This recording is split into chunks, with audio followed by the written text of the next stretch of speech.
आपके लिए खास हेरा भाई आई बुक में आपका स्वागत है। इस मंच पर हम आपके लिए हमेशा नई, आनंददायक और प्रेरणादायक आई बुक्स लेकर के आते हैं। तो चलो बिना समय गंवाए शुरू करते हैं आपकी कहानी Adolf Hitler dictator of Germany from 1933 to 1945। तो दोस्तों बने रहो और सब्सक्राइब करो। तो पहले अध्याय में जानते हैं एडोल्फ हिटलर का प्रारंभिक जीवन और पारिवारिक पृष्ठभूमि। तो दोस्तों, एडोल्फ हिटलर का जन्म 20 अप्रैल 1889 को ऑस्ट्रिया हंगरी के छोटे से नगर ब्राउनाउ एमिन में हुआ था। उस समय यह क्षेत्र ऑस्ट्रिया हंगरी साम्राज्य का हिस्सा था। उनके पिता का नाम एलोइस हिटलर था, जो सीमा शुल्क विभाग में सरकारी कर्मचारी थे। उनकी माता क्लारा हिटलर एक शांत, धार्मिक और स्नेही स्वभाव की महिला थीं। परिवार में कई बच्चे थे, लेकिन उनमें से कुछ बचपन में ही मृत्यु का शिकार हो गए। इन घटनाओं का परिवार पर गहरा प्रभाव पड़ा। क्लारा अपने बच्चों से अत्यंत प्रेम करती थीं और विशेष रूप से एडोल्फ के प्रति उनका लगाव अधिक था। हिटलर का बचपन साधारण परिस्थितियों में बीता। उनके पिता अनुशासन प्रिय और कठोर स्वभाव के व्यक्ति थे। वे चाहते थे कि उनका बेटा भी सरकारी नौकरी करे और एक स्थिर जीवन बिताए। दूसरी ओर एडोल्फ बचपन से ही चित्रकला और वास्तुकला में रुचि रखते थे। उन्हें प्राकृतिक दृश्य, ऐतिहासिक इमारतें और पुराने शहरों के चित्र बनाना पसंद था। इसी कारण वे कलाकार बनने का सपना देखने लगे। इस विषय को लेकर पिता और पुत्र के बीच अक्सर मतभेद होते थे। जब हिटलर छोटे थे, तब उनका परिवार कई बार एक स्थान से दूसरे स्थान पर गया। इस कारण उन्हें अलग अलग विद्यालयों में पढ़ाई करनी पड़ी। प्रारंभिक वर्षों में उनकी पढ़ाई सामान्य रही, लेकिन जैसे जैसे वे बड़े हुए, पढ़ाई में उनकी रुचि कम होती गई। वे इतिहास, भूगोल और कला जैसे विषयों में अधिक रुचि लेते थे, जबकि गणित और विज्ञान जैसे विषय उन्हें कम पसंद थे। कुछ शिक्षकों ने उनके व्यवहार को जिद्दी और आत्मविश्वासी बताया, जबकि कुछ ने उनकी कल्पना शक्ति की प्रशंसा की। हिटलर के किशोर जीवन में एक महत्वपूर्ण घटना उनके पिता की मृत्यु थी। इसके बाद परिवार की आर्थिक और सामाजिक परिस्थितियों में बदलाव आया। उनकी माता ने कठिन परिस्थितियों में परिवार को संभाला और अपने बेटे की इच्छाओं का सम्मान करने का प्रयास किया। हिटलर कलाकार बनने के अपने सपने को लेकर और अधिक गंभीर हो गए। उन्होंने विद्यालय की पढ़ाई पूरी करने के बजाय कला के क्षेत्र में भविष्य बनाने का निर्णय लिया। कुछ वर्षों बाद वे ऑस्ट्रिया की राजधानी वियना पहुंचे। उस समय वियना यूरोप के प्रमुख सांस्कृतिक और कलात्मक केंद्रों में से एक था। यहाँ अनेक कलाकार, लेखक, संगीतकार और बुद्धिजीवी रहते थे। हिटलर ने कला अकादमी में प्रवेश लेने का प्रयास किया, लेकिन उन्हें प्रवेश नहीं मिला। परीक्षा लेने वाले विशेषज्ञों ने माना कि उनकी चित्रकारी में कुछ क्षमता तो है, लेकिन वे उस स्तर के नहीं थे जिसकी अकादमी को आवश्यकता थी। यह असफलता उनके जीवन की एक महत्वपूर्ण घटना बनी। कला अकादमी में प्रवेश न मिलने के बाद उनका जीवन कठिन हो गया। आर्थिक संसाधनों की कमी के कारण उन्हें छोटे मोटे काम करने पड़े। कभी वे इमारतों के चित्र बनाकर बेचते थे, तो कभी मजदूरी करके अपनी आवश्यकताएं पूरी करते थे। कई बार उन्हें सस्ते छात्रावासों और आश्रय गृहों में रहना पड़ा। इन वर्षों में उन्होंने व्यापक रूप से पुस्तकें पढ़ी। वे इतिहास, राजनीति, राष्ट्रवाद और यूरोप के सामाजिक परिवर्तनों से संबंधित साहित्य में विशेष रुचि लेने लगे। वियना उस समय विभिन्न भाषाओं, संस्कृतियों और समुदायों का शहर था। यहाँ अनेक राजनीतिक विचारधाराएं सक्रिय थीं। विभिन्न समाचार पत्रों, सार्वजनिक भाषणों और राजनीतिक बहसों का प्रभाव युवा हिटलर पर भी पड़ा। इसी अवधि में उनके राजनीतिक विचार धीरे धीरे बनने लगे। बाद के वर्षों में उन्होंने अपने अनुभवों का उल्लेख किया, लेकिन इतिहासकार यह भी बताते हैं कि उनके स्वयं के विवरणों को पूरी तरह तथ्य नहीं माना जा सकता। इसलिए उनके जीवन का अध्ययन करते समय समकालीन दस्तावेजों और स्वतंत्र ऐतिहासिक शोध को अधिक विश्वसनीय माना जाता है। 1907 में उनकी माता क्लारा गंभीर रूप से बीमार पड़ गईं। उन्हें कैंसर था और उपचार के बावजूद उनकी मृत्यु हो गई। यह घटना हिटलर के जीवन का अत्यंत भावनात्मक क्षण थी। विभिन्न ऐतिहासिक स्रोतों के अनुसार वे अपनी माता से बहुत स्नेह करते थे और उनकी मृत्यु से गहरे दुख में डूब गए। इसके बाद वे लगभग अकेले रह गए और उन्हें अपने जीवन का मार्ग स्वयं तय करना पड़ा। माता की मृत्यु के बाद आर्थिक कठिनाइयां और बढ़ गईं।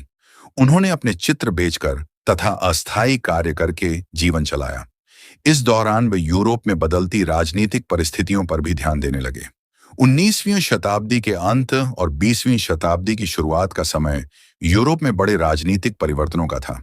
राष्ट्रवाद, औद्योगिक विकास, साम्राज्यवाद और सामाजिक असमानता जैसे विषय सार्वजनिक चर्चा के केंद्र में थे। इन परिस्थितियों ने अनेक युवाओं की तरह हिटलर की सोच को भी प्रभावित किया। हालांकि उनके विचार समय के साथ अधिक कट्टर होते गए, लेकिन यह समझना आवश्यक है कि किसी व्यक्ति के व्यक्तिगत अनुभव अकेले उसके भविष्य के सभी निर्णयों को निर्धारित नहीं करते। इतिहासकार इस बात पर बल देते हैं कि राजनीतिक परिस्थितियां, सामाजिक वातावरण, व्यक्तिगत महत्वाकांक्षा और अनेक अन्य कारकों ने मिलकर उनके व्यक्तित्व को आकार दिया। 1913 में हिटलर ऑस्ट्रिया छोड़कर जर्मनी के म्यूनिख नगर पहुंचे।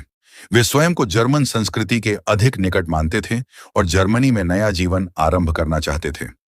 उस समय यूरोप में राजनीतिक तनाव लगातार बढ़ रहा था। विभिन्न देशों के बीच प्रतिस्पर्धा तीव्र हो चुकी थी और कुछ ही वर्षों बाद यही तनाव एक बड़े युद्ध का कारण बना।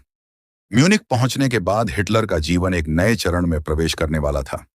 उनके प्रारंभिक जीवन का अध्ययन यह दर्शाता है कि वे एक साधारण परिवार से निकले व्यक्ति थे, जिनके भीतर कला के प्रति रुचि, व्यक्तिगत महत्वाकांक्षा और पहचान बनाने की तीव्र इच्छा थी। बचपन की पारिवारिक परिस्थितियां, शिक्षा में असंतोष, कलाकार बनने में असफलता, आर्थिक संघर्ष और बदलते राजनीतिक वातावरण ने उनके व्यक्तित्व के विकास में महत्वपूर्ण भूमिका निभाई। हालांकि इन अनुभवों को समझना आवश्यक है, लेकिन वे उनके बाद के निर्णयों और कार्यों का औचित्य सिद्ध नहीं करते। आगे चलकर हिटलर राजनीति में सक्रिय हुए और ऐसे विचारों को अपनाया जिनके परिणाम स्वरूप जर्मनी, यूरोप और पूरी दुनिया को विनाशकारी युद्ध, व्यापक दमन तथा मानव इतिहास की सबसे बड़ी त्रासदियों में से एक का सामना करना पड़ा। इसीलिए उनके प्रारंभिक जीवन का अध्ययन केवल एक व्यक्ति की जीवनी नहीं, बल्कि इस बात को समझने का प्रयास भी है कि सामाजिक, राजनीतिक और व्यक्तिगत परिस्थितियां किस प्रकार इतिहास की दिशा को प्रभावित कर सकती हैं। अगले अध्याय में उनके प्रथम विश्व युद्ध के अनुभवों, राजनीति में प्रवेश और नाजी आंदोलन के प्रारंभिक विकास का विस्तृत अध्ययन किया जाएगा। अब दूसरे अध्याय में जानते हैं प्रथम विश्व युद्ध और राजनीति में प्रवेश। तो 1913 में एडोल्फ हिटलर ऑस्ट्रिया छोड़कर जर्मनी के म्यूनिख शहर में रहने लगे। वे स्वयं को सांस्कृतिक रूप से जर्मन मानते थे और जर्मनी में अपना भविष्य बनाना चाहते थे। उस समय यूरोप की राजनीतिक स्थिति तेजी से बदल रही थी। बड़े देशों के बीच सैन्य प्रतिस्पर्धा, राष्ट्रवाद और साम्राज्यवादी महत्वाकांक्षाएं बढ़ रही थीं।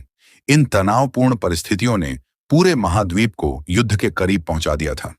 28 जून 1914 को ऑस्ट्रिया के युवराज आर्कड्यूक फ्रांज फर्डिनेंड की हत्या के बाद यूरोप में संकट गहरा गया। कुछ ही सप्ताह में कई देशों ने एक दूसरे के विरुद्ध युद्ध की घोषणा कर दी। यही संघर्ष आगे चलकर वर्ल्ड वॉर 1 के नाम से जाना गया। उस समय अनेक युवा सैनिकों की तरह हिटलर ने भी इस युद्ध को अपने जीवन का महत्वपूर्ण अवसर माना। उन्होंने जर्मन सेना में स्वयंसेवक के रूप में भर्ती होने के लिए आवेदन किया और उन्हें बवेरियन सेना में सेवा करने की अनुमति मिल गई। युद्ध के दौरान हिटलर एक संदेशवाहक सैनिक के रूप में कार्य करते थे। उनका काम अग्रिम मोर्चे और सैन्य अधिकारियों के बीच संदेश पहुंचाना था। यह कार्य अत्यंत जोखिम भरा था, क्योंकि उन्हें कई बार गोलाबारी और तोपों की आग के बीच से होकर गुजरना पड़ता था। युद्ध के दौरान उन्होंने अनेक कठिन परिस्थितियों का सामना किया। उनके कुछ साथी सैनिक मारे गए, जबकि कई गंभीर रूप से घायल हुए। इन अनुभवों ने उनके व्यक्तित्व पर गहरा प्रभाव डाला। युद्ध में उनकी सेवा के लिए उन्हें बहादुरी के कुछ सैन्य सम्मान भी मिले।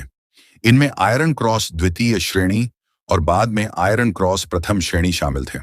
हालांकि इतिहासकार बताते हैं कि ये सम्मान उन्हें एक सैनिक के रूप में उनकी सेवाओं के लिए दिए गए थे, लेकिन इससे यह निष्कर्ष नहीं निकाला जाना चाहिए कि वे उस समय किसी विशेष राजनीतिक भूमिका में थे। वे उस समय केवल सेना के एक सदस्य थे। 1916 में युद्ध के दौरान वे घायल हो गए और कुछ समय तक अस्पताल में उनका उपचार चला। स्वस्थ होने के बाद वे फिर से सेना में लौट आए। युद्ध उनके लिए केवल सैन्य अनुभव नहीं था, बल्कि एक ऐसा समय था जिसने उनके राजनीतिक विचारों को और अधिक प्रभावित किया। वे जर्मन राष्ट्रवाद के प्रति पहले से अधिक प्रतिबद्ध हो गए। 1918 के अंतिम महीनों में युद्ध की दिशा बदलने लगी। मित्र राष्ट्रों ने बढ़त हासिल कर ली और जर्मन सेना लगातार पीछे हटने लगी। इसी दौरान जहरीली गैस के एक हमले में हिटलर की आंखें अस्थायी रूप से प्रभावित हुईं। उन्हें अस्पताल भेजा गया। वहीं रहते हुए उन्हें यह समाचार मिला कि जर्मनी ने युद्ध विराम स्वीकार कर लिया है और युद्ध समाप्त हो गया है। जर्मनी की हार ने देश को गहरे आर्थिक, राजनीतिक और सामाजिक संकट में डाल दिया। लाखों सैनिक घर लौटे, लेकिन उनके सामने बेरोजगारी और अनिश्चित भविष्य था। उद्योगों का उत्पादन कम हो गया था, महंगाई बढ़ रही थी और जनता निराशा का सामना कर रही थी। देश में राजनीतिक दलों के बीच संघर्ष तेज हो गया। इसी समय जर्मन साम्राज्य का अंत हुआ और नई लोकतांत्रिक सरकार की स्थापना हुई, जिसे बाद में वाइमर गणराज्य कहा गया। 1919 में विजयी देशों ने जर्मनी के साथ ट्रीटी ऑफ वर्साइल पर हस्ताक्षर कराए। इस संधि के अनुसार जर्मनी को भारी क्षतिपूर्ति का भुगतान करना था, अपनी सेना को सीमित करना था और कुछ क्षेत्रों को छोड़ना पड़ा। जर्मनी के अनेक नागरिकों ने इस संधि को अपमानजनक माना। हिटलर भी उन लोगों में शामिल थे जो इस संधि के कट्टर विरोधी थे। उनका मानना था कि इस समझौते ने जर्मनी को कमजोर कर दिया है। युद्ध समाप्त होने के बाद हिटलर सेना में कुछ समय तक बने रहे। इस दौरान उन्हें राजनीतिक गतिविधियों पर नजर रखने का कार्य सौंपा गया। सेना चाहती थी कि सैनिक यह समझें कि विभिन्न राजनीतिक संगठन क्या कर रहे हैं और उनमें से कौन सा संगठन देश के लिए खतरा बन सकता है। इसी जिम्मेदारी के कारण हिटलर पहली बार एक छोटे राजनीतिक दल की बैठक में पहुंचे। यह दल जर्मन वर्कर्स पार्टी कहलाता था। उस समय यह बहुत छोटा संगठन था और उसके सदस्यों की संख्या भी कम थी। हिटलर ने उसकी एक बैठक में भाग लिया। चर्चा के दौरान उन्होंने अपने विचार व्यक्त किए, जिससे कुछ सदस्य प्रभावित हुए। शीघ्र ही उन्हें इस संगठन की सदस्यता लेने का निमंत्रण मिला। उन्होंने इसे स्वीकार कर लिया और यहीं से उनका सक्रिय राजनीतिक जीवन प्रारंभ हुआ। हिटलर ने जल्द ही यह महसूस किया कि वे सार्वजनिक भाषण देने में सक्षम हैं। वे बड़ी भीड़ के सामने लंबे समय तक बोल सकते थे और भावनात्मक भाषा का उपयोग करके लोगों का ध्यान आकर्षित करते थे। उस समय जर्मनी में आर्थिक संकट, बेरोजगारी और राजनीतिक अस्थिरता के कारण जनता का एक वर्ग परिवर्तन चाहता था। हिटलर ने अपने भाषणों में राष्ट्रीय गौरव, आर्थिक पुनर्निर्माण और राजनीतिक परिवर्तन की बातें कहीं। साथ ही उन्होंने कई समुदायों के विरुद्ध घृणा फैलाने वाले और तथ्यहीन दावे भी किए, जिनका बाद में विनाशकारी प्रभाव पड़ा। 1920 में जर्मन वर्कर्स पार्टी का नाम बदलकर national socialist German workers party रखा गया, जिसे सामान्य रूप से नाजी पार्टी कहा जाने लगा। हिटलर धीरे धीरे इस दल के सबसे प्रभावशाली नेताओं में से एक बन गए। उन्होंने संगठन का विस्तार करने, नए सदस्यों को जोड़ने और बड़े सार्वजनिक कार्यक्रम आयोजित करने पर विशेष ध्यान दिया। उनकी भाषण शैली और संगठनात्मक गतिविधियों के कारण पार्टी की पहचान बढ़ने लगी। इसी अवधि में पार्टी ने अपना ध्वज, प्रतीक और राजनीतिक कार्यक्रम तैयार किया। नाजी पार्टी ने जर्मन राष्ट्रवाद, वर्साय संधि के विरोध और राजनीतिक परिवर्तन को अपने प्रमुख मुद्दों के रूप में प्रस्तुत किया, लेकिन इसके साथ ही उसने नस्लीय श्रेष्ठता, यहूदी विरोध और लोकतांत्रिक संस्थाओं के प्रति विरोध जैसी विचारधाराओं को भी अपनाया। आधुनिक इतिहासकार इन विचारों को तथ्यहीन, भेदभावपूर्ण और अत्यंत खतरनाक मानते हैं, क्योंकि आगे चलकर इन्हीं विचारों ने व्यापक हिंसा और मानवाधिकारों के गंभीर उल्लंघन का मार्ग प्रशस्त किया। हिटलर ने पार्टी के प्रचार को बढ़ाने के लिए समाचार पत्रों, पोस्टरों, सभाओं और जनसभाओं का उपयोग किया। वे मानते थे कि यदि किसी संदेश को लगातार दोहराया जाए तो वह अधिक लोगों तक पहुंच सकता है।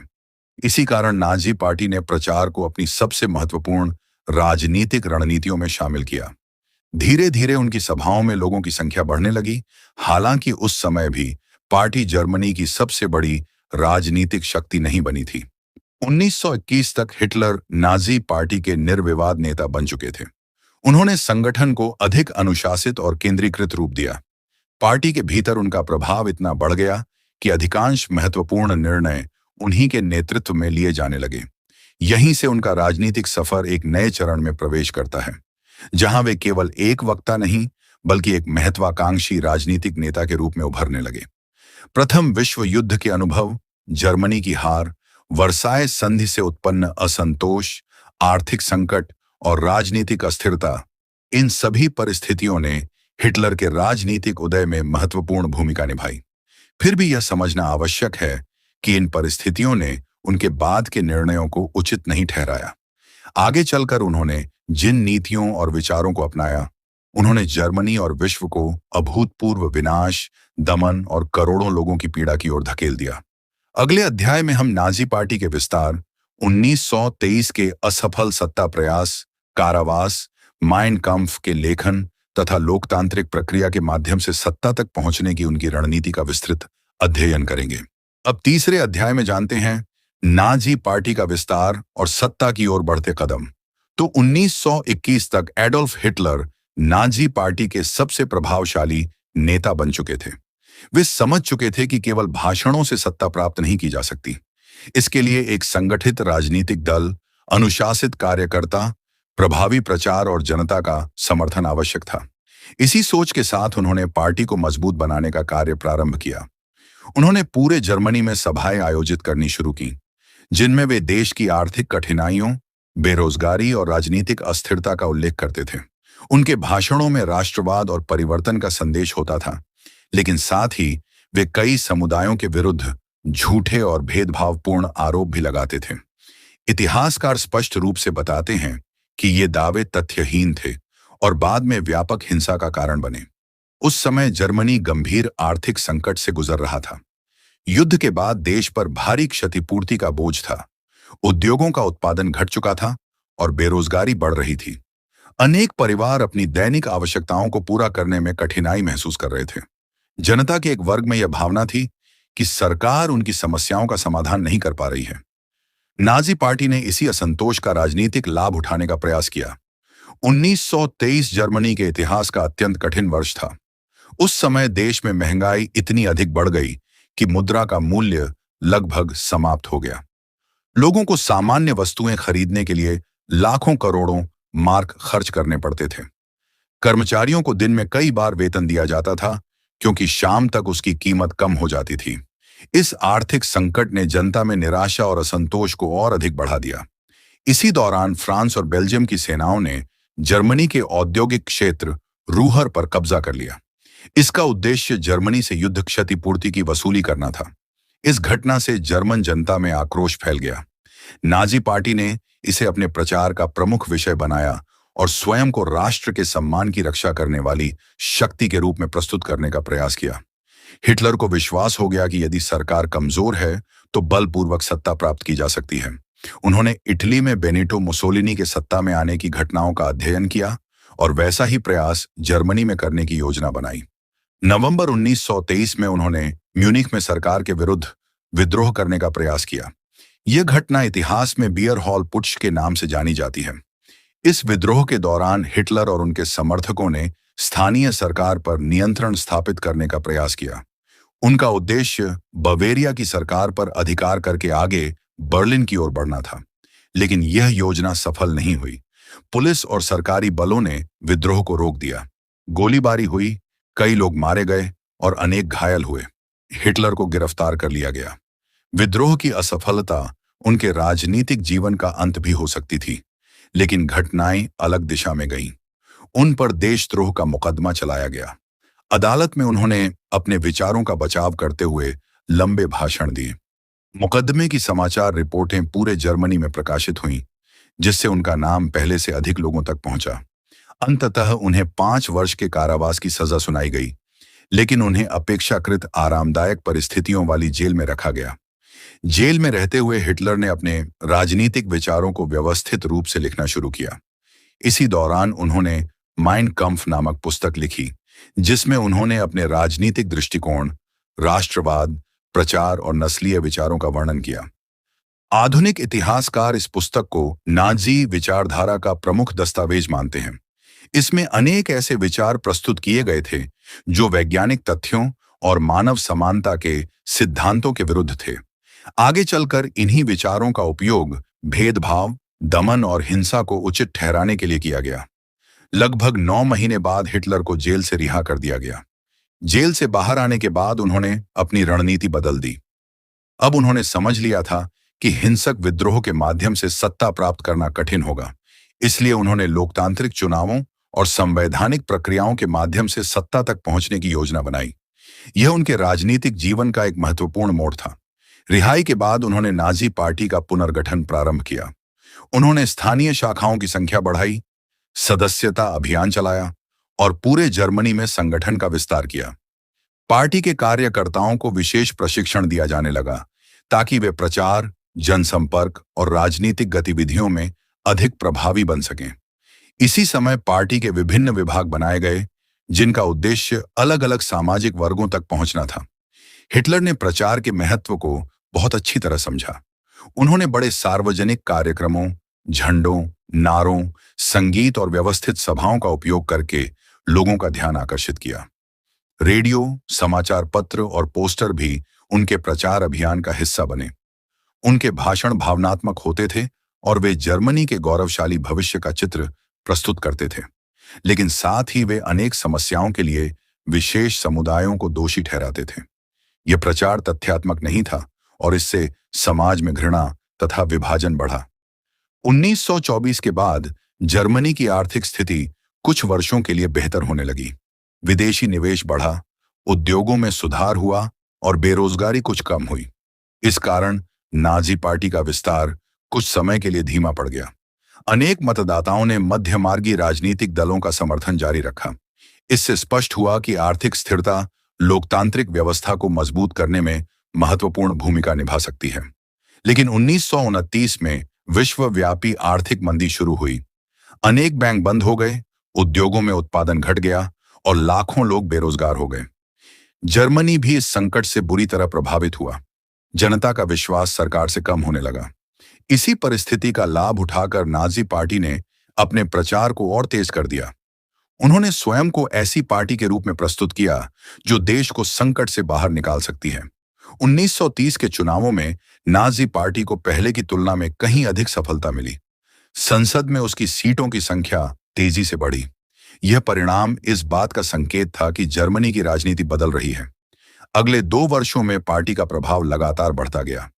हिटलर पूरे देश में यात्रा करके बड़ी बड़ी जनसभाओं को संबोधित करते रहे। उनके कार्यक्रमों में हजारों लोग शामिल होने लगे। हालांकि नाजी पार्टी तेजी से लोकप्रिय हो रही थी, फिर भी उसे पूर्ण बहुमत प्राप्त नहीं हुआ था। जर्मनी में राजनीतिक अस्थिरता बनी रही।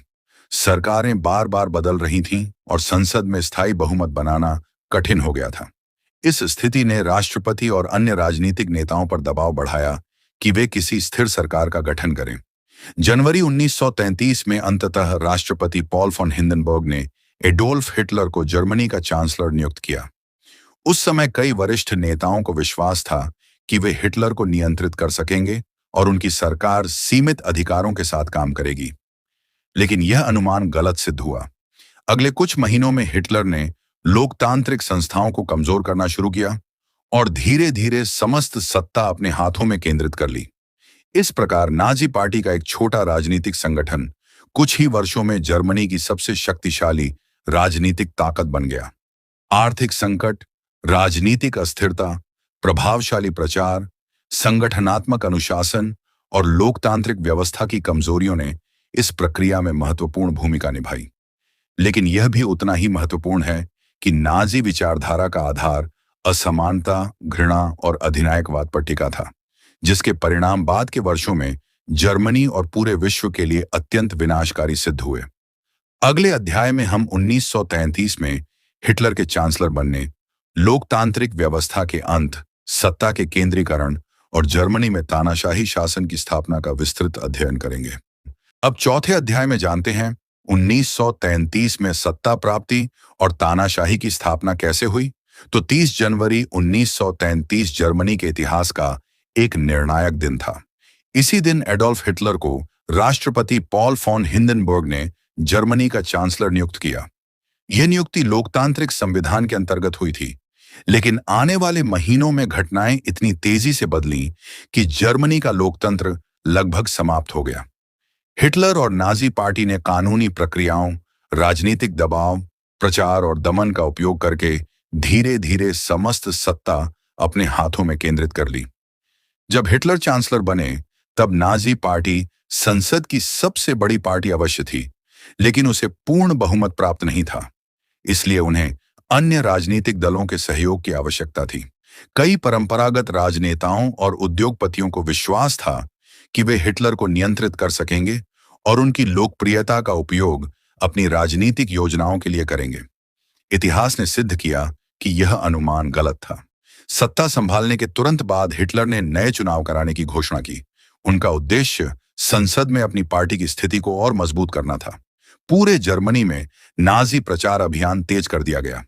विशाल जनसभाएं आयोजित की गईं, रेडियो प्रसारणों का उपयोग बढ़ाया गया और समाचार पत्रों के माध्यम से जनता तक लगातार संदेश पहुंचाए गए।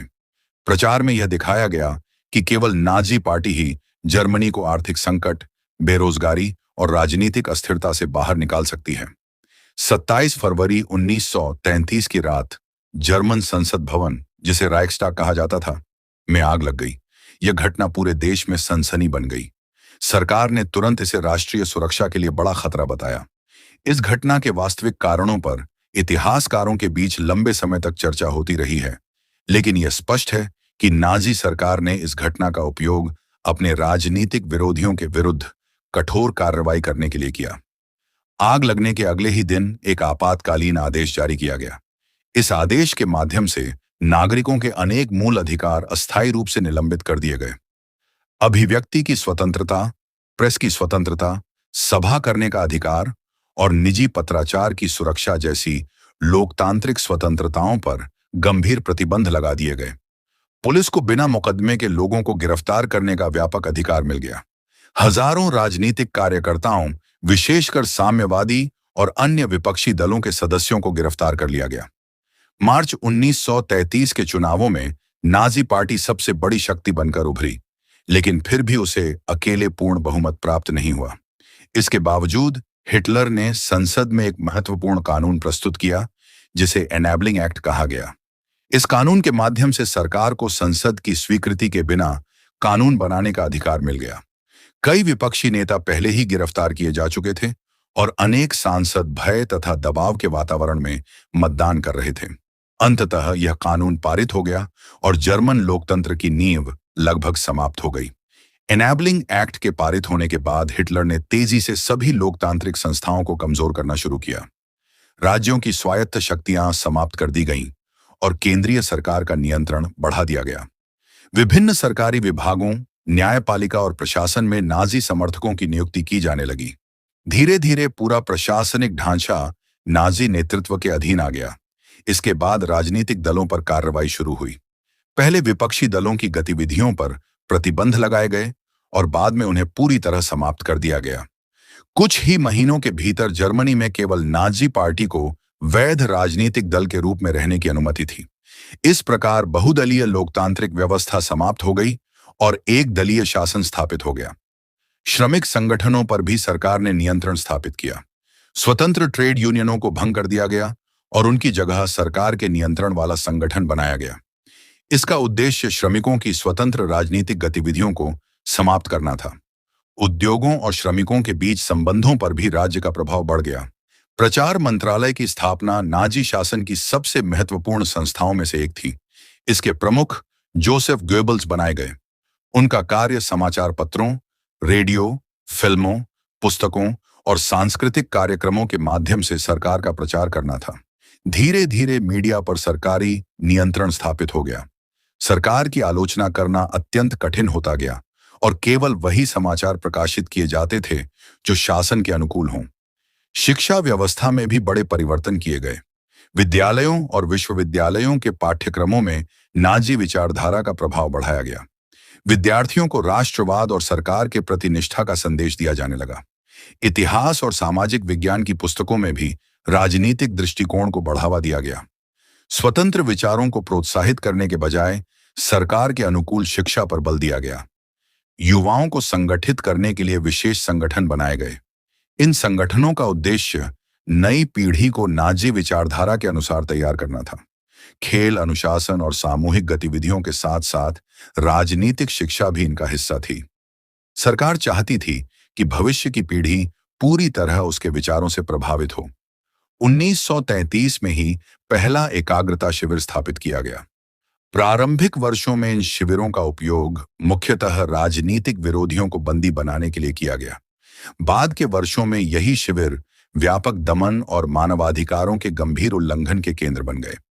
आधुनिक इतिहासकार इन्हें नाजी शासन की दमनकारी व्यवस्था का महत्वपूर्ण हिस्सा मानते हैं।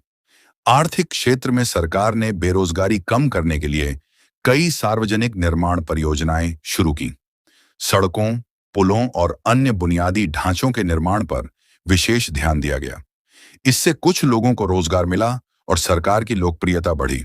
साथ ही सैन्य उत्पादन को भी धीरे धीरे बढ़ाया जाने लगा, जबकि वर्साय संधि की सीमाओं का उल्लंघन किया जा रहा था। 1934 में एक और महत्वपूर्ण घटना हुई। नाज़ी नेतृत्व के भीतर कुछ मतभेद सामने आए। हिटलर ने अपने विरोधियों और संभावित प्रतिद्वंद्वियों के विरुद्ध कठोर कार्रवाई का आदेश दिया। इस अभियान में कई लोगों की हत्या कर दी गई। इस घटना ने यह स्पष्ट कर दिया कि अब सत्ता पूरी तरह हिटलर के नियंत्रण में है और उनके निर्णयों को चुनौती देना अत्यंत जोखिमपूर्ण हो चुका है। 2 अगस्त 1934 को राष्ट्रपति पॉल वॉन हिंडनबर्ग का निधन हो गया। इसके बाद हिटलर ने राष्ट्रपति और चांसलर दोनों पदों की शक्तियों को अपने हाथों में मिला लिया। उन्होंने स्वयं को जर्मनी का सर्वोच्च नेता घोषित किया। सेना के अधिकारियों और सैनिकों को अब संविधान के बजाय सीधे हिटलर के प्रति निष्ठा की शपथ दिलाई गई। इस परिवर्तन ने उनकी व्यक्तिगत सत्ता को और अधिक मजबूत बना दिया। 1934 के अंत तक जर्मनी एक लोकतांत्रिक गणराज्य से पूर्ण तानाशाही राज्य में बदल चुका था। संसद केवल औपचारिक संस्था बनकर रह गई थी। न्यायपालिका स्वतंत्र नहीं रही। प्रेस पर नियंत्रण स्थापित हो चुका था।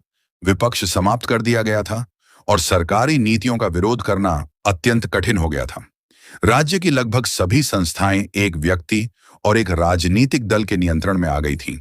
इतिहासकार इस काल को इस बात का महत्वपूर्ण उदाहरण मानते हैं कि लोकतांत्रिक संस्थाएं यदि कमजोर हों, आर्थिक संकट गहरा हो और नागरिक स्वतंत्रताओं की रक्षा न की जाए, तो कोई भी समाज धीरे धीरे अधिनायकवाद की ओर बढ़ सकता है। हिटलर ने सत्ता केवल बल प्रयोग से नहीं, बल्कि कानूनी प्रक्रियाओं, प्रचार, भय, राजनीतिक अवसरवाद और लोकतांत्रिक व्यवस्था की कमजोरियों का लाभ उठाकर अपने हाथों में केंद्रित की। 1934 तक तानाशाही पूरी तरह स्थापित हो चुकी थी। इसके बाद नाजी शासन ने जर्मन समाज, अर्थव्यवस्था, शिक्षा, विदेश नीति और नस्लीय कानूनों में व्यापक परिवर्तन किए, जिनका प्रभाव केवल जर्मनी तक सीमित नहीं रहा, बल्कि आगे चलकर पूरे विश्व को विनाशकारी संघर्ष की ओर ले गया। अगले अध्याय में हम नाजी शासन के प्रशासन, सामाजिक नीतियों, आर्थिक कार्यक्रमों और जर्मन समाज में हुए व्यापक परिवर्तनों का विस्तार से अध्ययन करेंगे। अब 5वें अध्याय में जानते हैं नाजी शासन, राज्य का पुनर्गठन और जर्मन समाज में परिवर्तन। तो 1934 तक एडोल्फ हिटलर ने जर्मनी में अपनी सत्ता पूरी तरह मजबूत कर ली थी।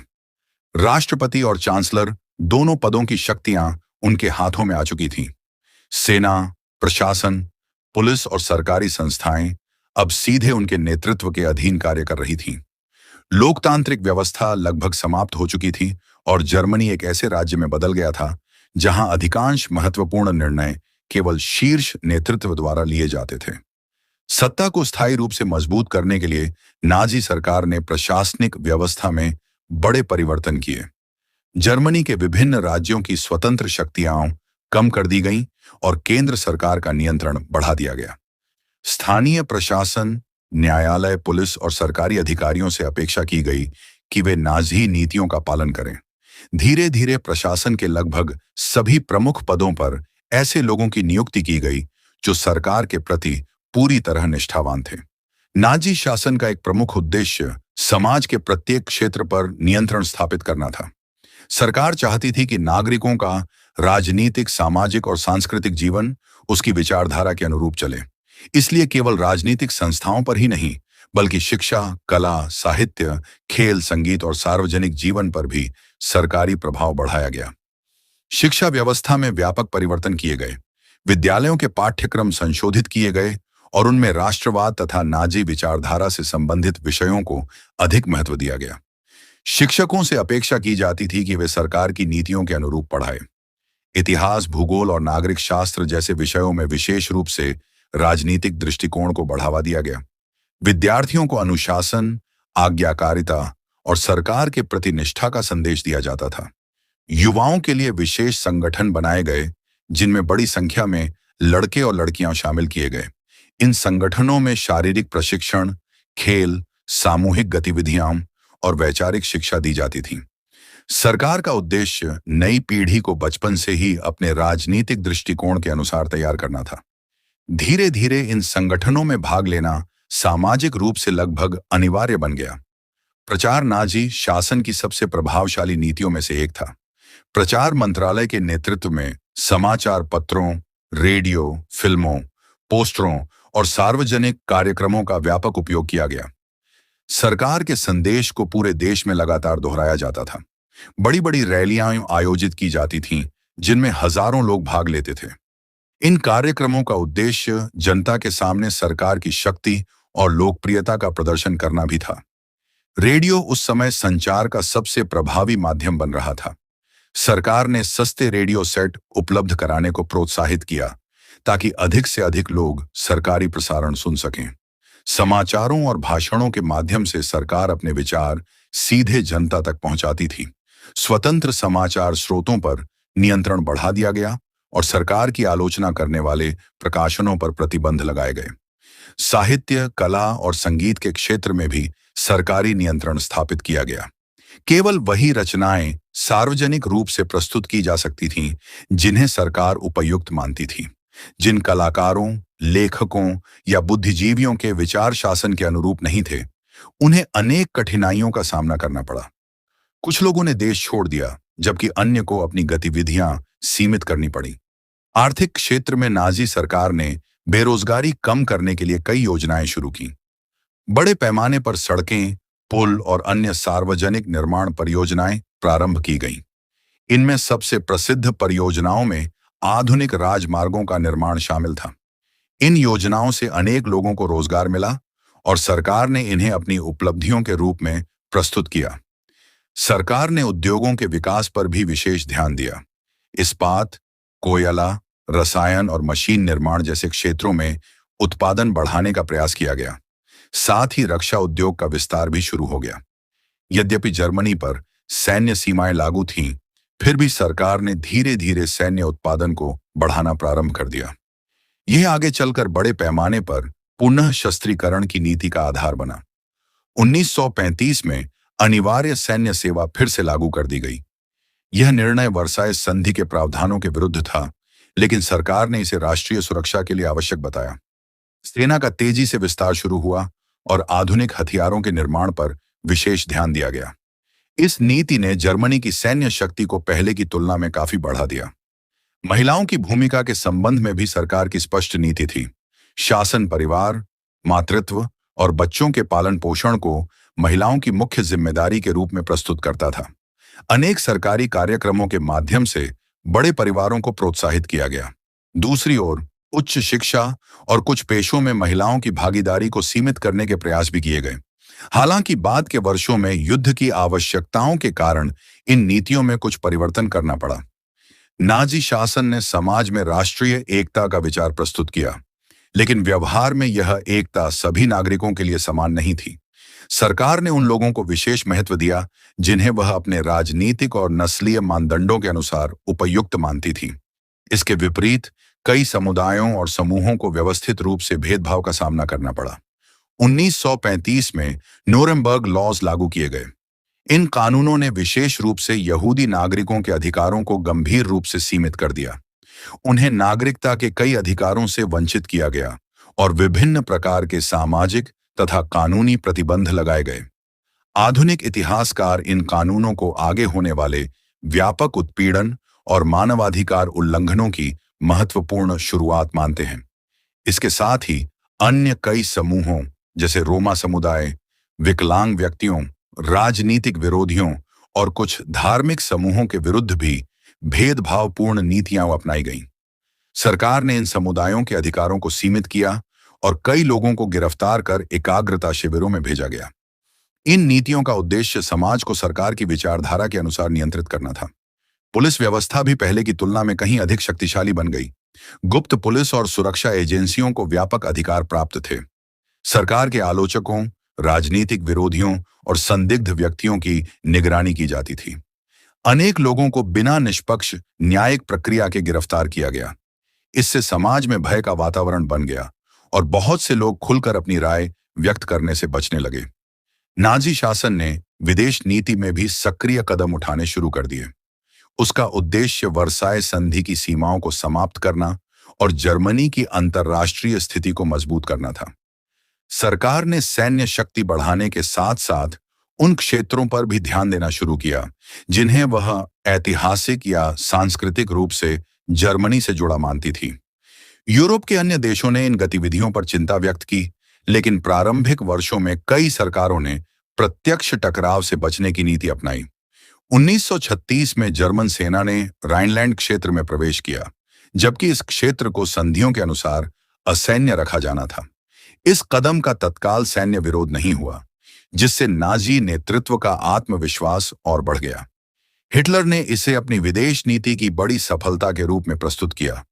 1934 से 1936 के बीच नाजी शासन ने जर्मनी के लगभग प्रत्येक क्षेत्र, राजनीति, प्रशासन, शिक्षा, संस्कृति, अर्थव्यवस्था, सेना और समाज पर अपना प्रभाव स्थापित कर लिया। सतह पर देश में व्यवस्था, रोजगार और आर्थिक सुधार दिखाई दे रहे थे, लेकिन इसके साथ ही नागरिक स्वतंत्रताएं समाप्त हो चुकी थीं। विपक्ष का दमन किया जा चुका था और भेदभावपूर्ण कानूनों ने लाखों लोगों के जीवन को प्रभावित करना शुरू कर दिया था। इतिहासकार इस अवधि को इसलिए अत्यंत महत्वपूर्ण मानते हैं क्योंकि इसी समय नाजी शासन की वे नीतियां स्थापित हुईं जिन्होंने आगे चलकर यूरोप को युद्ध, व्यापक उत्पीड़न और मानव इतिहास की सबसे बड़ी त्रासदियों में से एक की ओर धकेल दिया। इस दौर में दिखाई देने वाली आर्थिक और प्रशासनिक उपलब्धियां नागरिक स्वतंत्रताओं के दमन, राजनीतिक हिंसा और नस्लीय भेदभाव की भारी कीमत पर प्राप्त की गई थीं। अगले अध्याय में हम नाजी प्रचार तंत्र, विदेश नीति के विस्तार, ऑस्ट्रिया और चेकोस्लोवाकिया से जुड़े घटनाक्रम तथा उन परिस्थितियों का विस्तृत अध्ययन करेंगे जिनके परिणाम स्वरूप 1939 में द्वितीय विश्व युद्ध की शुरुआत हुई। अब छठे अध्याय में जानते हैं प्रचार, विस्तारवादी विदेश नीति और द्वितीय विश्व युद्ध की ओर बढ़ते कदम। तो दोस्तों, 1936 तक एडोल्फ हिटलर का शासन जर्मनी में पूरी तरह स्थापित हो चुका था। देश की राजनीतिक व्यवस्था, प्रशासन, सेना और मीडिया पर सरकार का मजबूत नियंत्रण था। आर्थिक स्थिति पहले की तुलना में कुछ बेहतर दिखाई दे रही थी और बेरोजगारी में कमी आई थी। इन परिस्थितियों का उपयोग नाजी नेतृत्व ने अपनी लोकप्रियता बढ़ाने और विदेश नीति में अधिक आक्रामक कदम उठाने के लिए किया। इसी समय जर्मनी ने यूरोप में अपनी शक्ति का विस्तार करने की योजनाओं को तेजी से आगे बढ़ाना शुरू किया। नाजी शासन का मानना था कि जर्मनी को यूरोप की सबसे शक्तिशाली राष्ट्रों में से एक बनना चाहिए। इसके लिए सेना को आधुनिक बनाया गया, नए हथियार तैयार किए गए और सैनिकों की संख्या बढ़ाई गई। वर्साय संधि द्वारा लगाए गए कई प्रतिबंधों को धीरे धीरे अनदेखा किया जाने लगा। जर्मनी ने खुले रूप से पुनः शस्त्रीकरण की नीति अपनाई और यह स्पष्ट कर दिया कि वह युद्ध के बाद बनाई गई अंतर्राष्ट्रीय व्यवस्था को स्वीकार करने के लिए तैयार नहीं है। इस अवधि में प्रचार का महत्व और बढ़ गया। जोसेफ गोेबल्स के नेतृत्व में प्रचार मंत्रालय ने रेडियो, समाचार पत्र, फिल्म, पोस्टर, विद्यालयों और सार्वजनिक सभाओं के माध्यम से सरकार का संदेश पूरे देश में फैलाया। हिटलर के भाषणों का सीधा प्रसारण किया जाता था। सरकार यह दिखाने का प्रयास करती थी कि जर्मनी पहले से अधिक मजबूत, संगठित और सफल राष्ट्र बन चुका है। 1936 में जर्मनी ने बर्लिन में आयोजित 1936 समर ओलंपिक्स की मेजबानी की। इस आयोजन को नाजी सरकार ने अंतर्राष्ट्रीय स्तर पर अपनी छवि सुधारने का अवसर माना। शहर को सजाया गया, आधुनिक सुविधाओं का प्रदर्शन किया गया और विदेशी पत्रकारों तथा खिलाड़ियों का स्वागत किया गया। कुछ समय के लिए सरकार ने अपने कई कठोर कदमों को सार्वजनिक रूप से कम दिखाई देने दिया ताकि बाहरी दुनिया पर सकारात्मक प्रभाव पड़े। लेकिन इन खेलों के समाप्त होने के बाद दमनकारी नीतियां पहले की तरह जारी रहीं। इसी समय जर्मनी ने अन्य देशों के साथ नए राजनीतिक और सैन्य संबंध भी विकसित किए। विशेष रूप से इटली के नेता बेनिटो मुसोलिनी के साथ संबंध मजबूत हुए। दोनों देशों ने कई अंतर्राष्ट्रीय मुद्दों पर सहयोग करना शुरू किया। बाद में जापान भी इस सहयोग का हिस्सा बना। इन देशों के बीच बनने वाला गठबंधन आगे चलकर द्वितीय विश्व युद्ध में महत्वपूर्ण भूमिका निभाने वाला था। 1936 में स्पेन में गृह युद्ध शुरू हुआ। जर्मनी ने वहां राष्ट्रवादी पक्ष को सैन्य सहायता दी। इस सहायता में हथियार, सैनिक सलाहकार और वायुसेना की सीमित भागीदारी शामिल थी। इतिहासकारों के अनुसार इस संघर्ष ने जर्मन सेना को आधुनिक युद्ध तकनीकों का अभ्यास करने का अवसर भी दिया। दूसरी ओर इस युद्ध में नागरिकों को भारी नुकसान उठाना पड़ा और कई शहरों को गंभीर विनाश का सामना करना पड़ा। 1937 और 1938 के दौरान हिटलर ने यूरोप में जर्मनी की सीमाओं का विस्तार करने की योजना को और स्पष्ट रूप से लागू करना शुरू किया। उनका तर्क था कि सभी जर्मन भाषी लोगों को एक ही राज्य के अधीन होना चाहिए। लेकिन इतिहासकार बताते हैं कि यह केवल सांस्कृतिक एकता का प्रश्न नहीं था, इसके पीछे व्यापक राजनीतिक और सामरिक महत्वाकांक्षाएं भी थीं। मार्च 1938 में जर्मन सेना ऑस्ट्रिया में प्रवेश कर गई। कुछ ही समय बाद ऑस्ट्रिया को जर्मनी में मिला दिया गया। इस घटना को आंशलुस कहा जाता है। उस समय कुछ ऑस्ट्रियाई नागरिकों ने इसका समर्थन किया, जबकि अन्य लोगों ने इसका विरोध किया या दबाव का सामना किया। कई देशों ने इस घटना पर चिंता व्यक्त की, लेकिन तत्काल सैन्य हस्तक्षेप नहीं किया गया। इससे हिटलर का आत्मविश्वास और बढ़ गया। इसके बाद उनका ध्यान चेकोस्लोवाकिया के सूडेटेन क्षेत्र की ओर गया, जहां बड़ी संख्या में जर्मन भाषी लोग रहते थे। हिटलर ने इस क्षेत्र को जर्मनी में मिलाने की मांग की। यूरोप में युद्ध टालने के प्रयासों के तहत ब्रिटेन, फ्रांस, जर्मनी और इटली के नेताओं के बीच 1938 में म्यूनिख समझौता हुआ। इस समझौते के अनुसार सूडेटेन क्षेत्र जर्मनी को सौंप दिया गया। उस समय कई नेताओं को आशा थी कि इससे यूरोप में शांति बनी रहेगी, लेकिन यह आशा अधिक समय तक टिक नहीं सकी। मार्च 1939 में जर्मनी ने चेकोस्लोवाकिया के शेष भाग पर भी नियंत्रण स्थापित कर लिया। इससे यह स्पष्ट हो गया कि हिटलर की महत्वाकांक्षा केवल जर्मन भाषी क्षेत्रों तक सीमित नहीं थी। अब ब्रिटेन और फ्रांस को यह विश्वास होने लगा कि आगे और विस्तार को रोकना आवश्यक होगा। इसी दौरान जर्मनी और सोवियत संघ के बीच एक महत्वपूर्ण समझौता हुआ, जिसे मोलोटोव-रिब्बेंट्रॉप पैक्ट कहा जाता है। अगस्त 1939 में हुए इस समझौते में दोनों देशों ने एक दूसरे पर हमला न करने का वादा किया। इसके अतिरिक्त पूर्वी यूरोप के कुछ क्षेत्रों को लेकर गुप्त समझ भी की गई। इस समझौते ने पूरी दुनिया को आश्चर्यचकित कर दिया, क्योंकि दोनों देशों की विचारधाराएं एक दूसरे से बिल्कुल अलग थीं। 1 सितंबर 1939 को जर्मन सेना ने पोलैंड पर आक्रमण कर दिया। इस अभियान में आधुनिक टैंकों, वायुसेना और तेज गति से आगे बढ़ने वाली सैन्य रणनीति का उपयोग किया गया। कुछ ही दिनों में पोलैंड के अनेक हिस्सों पर जर्मन सेना का नियंत्रण हो गया। इस आक्रमण के बाद ब्रिटेन और फ्रांस ने जर्मनी के विरुद्ध युद्ध की घोषणा कर दी। इसी के साथ वर्ल्ड वॉर II की शुरुआत हुई। युद्ध के प्रारंभिक महीनों में जर्मन सेना ने तेजी से कई सफलताएं प्राप्त की। आधुनिक सैन्य रणनीति, बेहतर समन्वय और तेज गति से किए गए हमलों के कारण कई देशों की सेनाएं प्रारंभिक चरण में प्रभावी प्रतिरोध नहीं कर सकीं। इस रणनीति को बाद में ब्लिट्जक्रिग अर्थात बिजली जैसी तेज युद्ध शैली के नाम से जाना गया। पोलैंड पर आक्रमण के दौरान नागरिकों को भी भारी कठिनाइयों का सामना करना पड़ा। अनेक शहरों को नुकसान पहुंचा, लाखों लोग अपने घर छोड़ने पर मजबूर हुए और युद्ध के कारण व्यापक मानवीय संकट उत्पन्न हुआ। नाजी शासन ने पोलैंड के कब्जे वाले क्षेत्रों में कठोर प्रशासन लागू किया और वहां रहने वाले लोगों पर अनेक प्रतिबंध लगाए। इसी समय जर्मनी के भीतर भी सरकार ने सुरक्षा के नाम पर अपने नियंत्रण को और मजबूत किया। युद्धकालीन नियम लागू किए गए, उद्योगों का बड़ा हिस्सा सैन्य उत्पादन में लगाया गया और नागरिक जीवन पर सरकारी नियंत्रण बढ़ा दिया गया। प्रचार माध्यमों के द्वारा जनता को लगातार यह विश्वास दिलाने का प्रयास किया गया कि जर्मनी शीघ्र ही निर्णायक विजय प्राप्त करेगा। हालांकि प्रारंभिक सफलताओं ने नाजी नेतृत्व का आत्मविश्वास बढ़ा दिया था, लेकिन युद्ध धीरे धीरे एक वैश्विक संघर्ष में बदलने लगा। विभिन्न महाद्वीपों के अनेक देश इसमें शामिल होते गए। युद्ध का दायरा बढ़ने के साथ साथ मानव जीवन, अर्थव्यवस्था और अंतर्राष्ट्रीय संबंधों पर इसका प्रभाव भी अत्यंत गंभीर होता गया।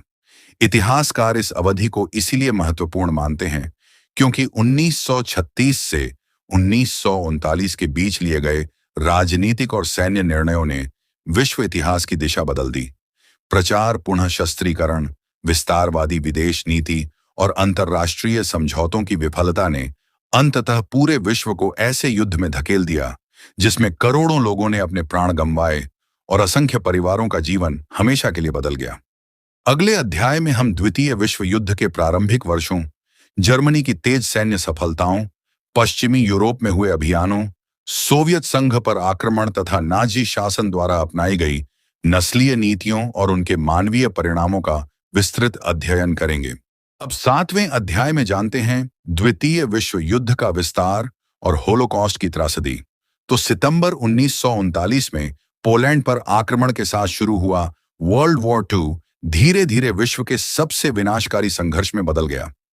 युद्ध के शुरुआती महीनों में एडोल्फ हिटलर और नाजी नेतृत्व को लगातार सैन्य सफलताएं मिली। आधुनिक हथियारों, तेज गति से आगे बढ़ने वाली सैन्य रणनीति और बेहतर समन्वय के कारण जर्मन सेना ने यूरोप के कई देशों पर कम समय में नियंत्रण स्थापित कर लिया। इन प्रारंभिक सफलताओं ने हिटलर के आत्मविश्वास को और बढ़ा दिया, लेकिन इसी अवधि में नाजी शासन की सबसे अमानवीय नीतियां भी व्यापक रूप से लागू होने लगीं।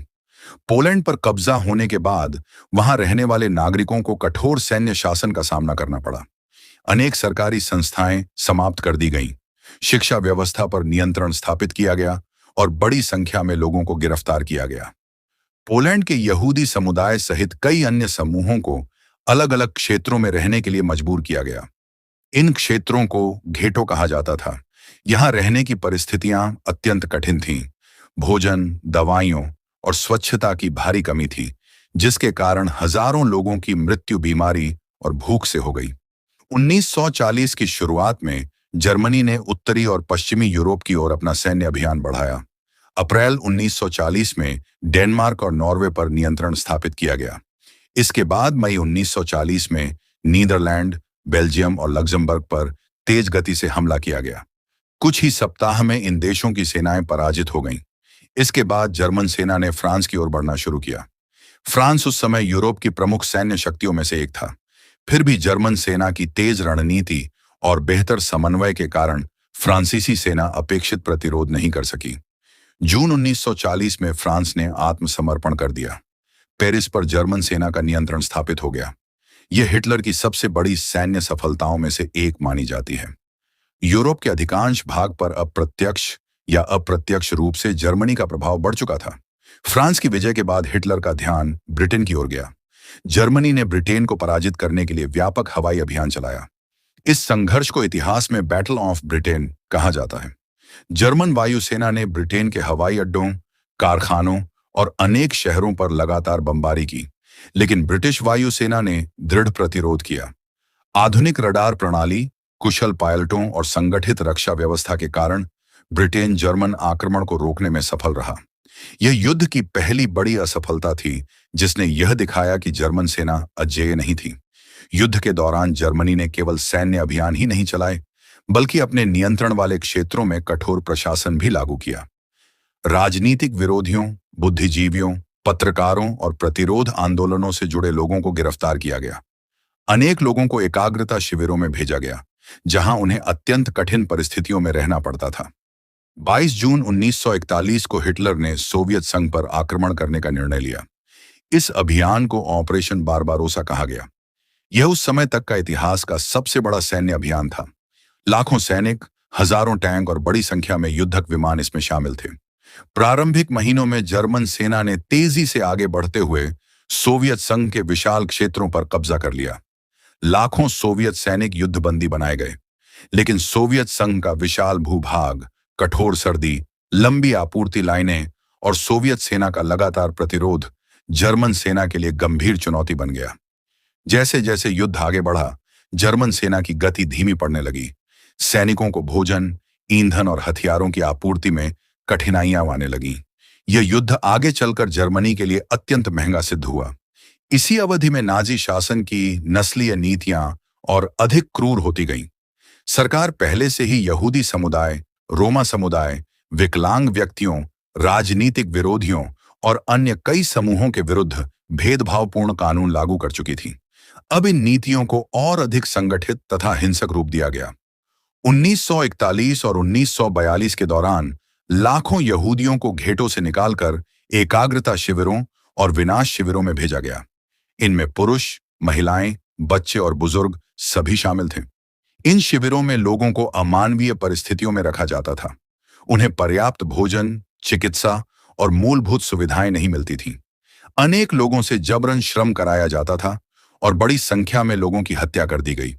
इतिहास में संगठित नरसंहार को द होलोकास्ट कहा जाता है। इस त्रासदी में लगभग 60 लाख यहूदी मारे गए।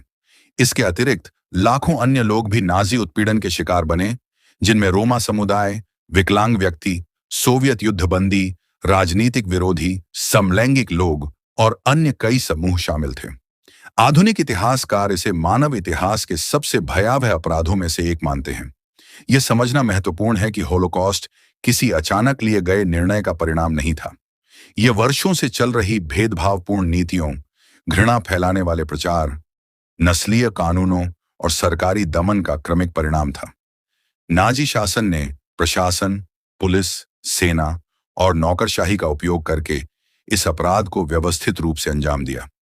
युद्ध के दौरान जर्मनी के भीतर भी नागरिकों का जीवन बदल गया।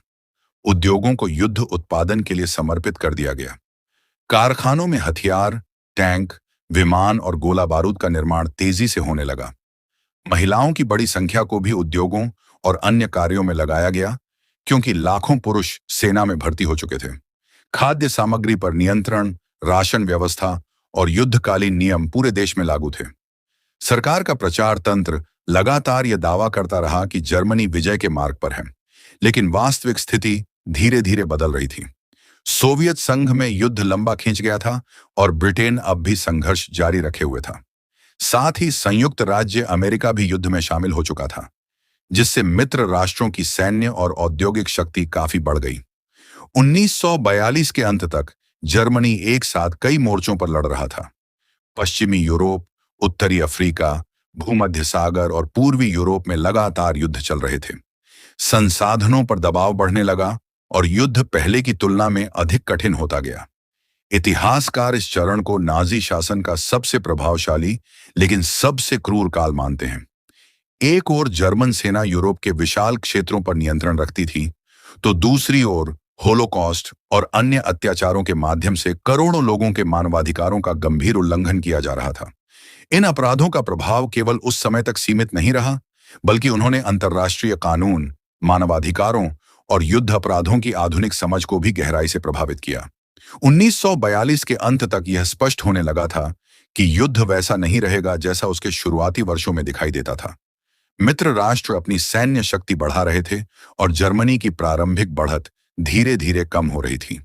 आने वाले वर्षों में कई निर्णायक युद्ध हुए, जिन्होंने अंततः नाजी जर्मनी की पराजय का मार्ग प्रशस्त किया। अगले अध्याय में हम स्टालिनग्राद की निर्णायक लड़ाई, मित्र राष्ट्रों की बढ़ती सफलताओं, पश्चिमी यूरोप में आक्रमण, जर्मनी की लगातार होती पराजयों और नाजी शासन के पतन की शुरुआत का विस्तृत अध्ययन करेंगे। अब 8वें अध्याय में जानते हैं निर्णायक मोड़, स्टालिनग्राद से नाजी जर्मनी के पतन की शुरुआत।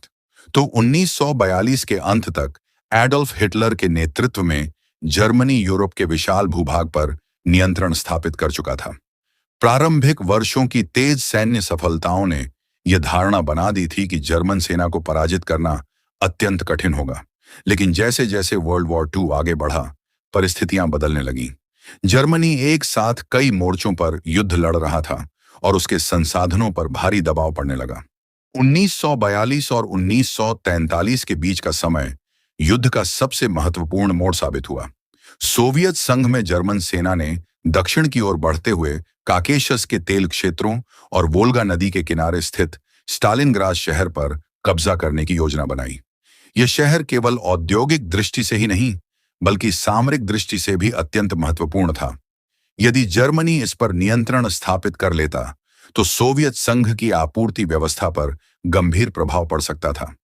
1942 के मध्य में स्टालिनग्राद के लिए भीषण युद्ध शुरू हुआ। जर्मन सेना ने शहर पर लगातार हवाई बमबारी की। अनेक इमारतें नष्ट हो गईं और हजारों नागरिक मारे गए। इसके बावजूद सोवियत सेना ने शहर छोड़ने से इनकार कर दिया। प्रत्येक सड़क, प्रत्येक इमारत और यहां तक कि प्रत्येक कमरे के लिए भीषण संघर्ष हुआ। यह युद्ध आधुनिक इतिहास की सबसे रक्त रंजित लड़ाइयों में से एक माना जाता है। जर्मन सेना को प्रारंभिक सफलता मिली, लेकिन सर्दियों के आने के साथ स्थिति बदलने लगी। नवंबर 1942 में सोवियत सेना ने एक बड़ा जवाबी हमला किया और स्टालिनग्राद में मौजूद जर्मन सैनिकों को चारों ओर से घेर लिया। हजारों सैनिक भोजन, दवाइयों और गोला बारूद की कमी से जूझने लगे। कई वरिष्ठ सैन्य अधिकारियों ने पीछे हटने की अनुमति मांगी, लेकिन हिटलर ने पीछे हटने से इनकार कर दिया। उनका आदेश था कि किसी भी स्थिति में शहर नहीं छोड़ा जाएगा। कठोर सर्दी, भूख, बीमारी और लगातार हमलों के कारण जर्मन सेना की स्थिति अत्यंत खराब हो गई। अंततः फरवरी 1943 में स्टालिनग्राद में बची हुई जर्मन सेना ने आत्मसमर्पण कर दिया। लाखों सैनिक इस अभियान में मारे गए, घायल हुए या युद्धबंदी बनाए गए। यह न केवल जर्मनी की बड़ी सैन्य हार थी, बल्कि मनोवैज्ञानिक दृष्टि से भी अत्यंत महत्वपूर्ण थी। पहली बार दुनिया ने देखा कि जर्मन सेना को निर्णायक रूप से हराया जा सकता है। स्टालिनग्राद की हार के बाद युद्ध की दिशा बदलने लगी। सोवियत सेना ने लगातार पश्चिम की ओर बढ़ना शुरू किया और जर्मन सेना को पीछे हटना पड़ा। पूर्वी मोर्चे पर अब फैल सोवियत संघ के हाथों में आ चुकी थी। इसी दौरान उत्तरी अफ्रीका में भी जर्मनी और इटली की सेनाओं को कठिनाइयों का सामना करना पड़ा।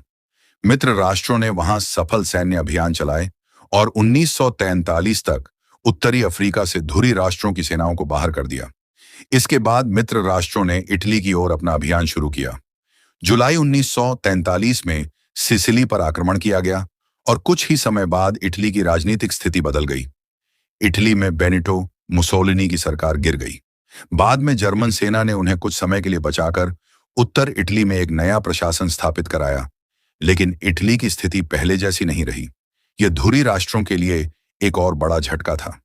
1943 में पूर्वी मोर्चे पर कुर्स्क का युद्ध भी हुआ। यह इतिहास का सबसे बड़ा टैंक युद्ध माना जाता है। जर्मनी ने एक बार फिर फैल करने का प्रयास किया, लेकिन सोवियत सेना पूरी तैयारी के साथ उसका सामना कर रही थी। भीषण संघर्ष के बाद जर्मनी को सफलता नहीं मिली। इसके बाद पूर्वी मोर्चे पर जर्मन सेना लगातार रक्षात्मक स्थिति में आ गई और उसे पीछे हटना पड़ा। इन लगातार हारों का प्रभाव जर्मनी की अर्थव्यवस्था पर भी पड़ा। युद्ध के कारण उद्योगों पर भारी दबाव था।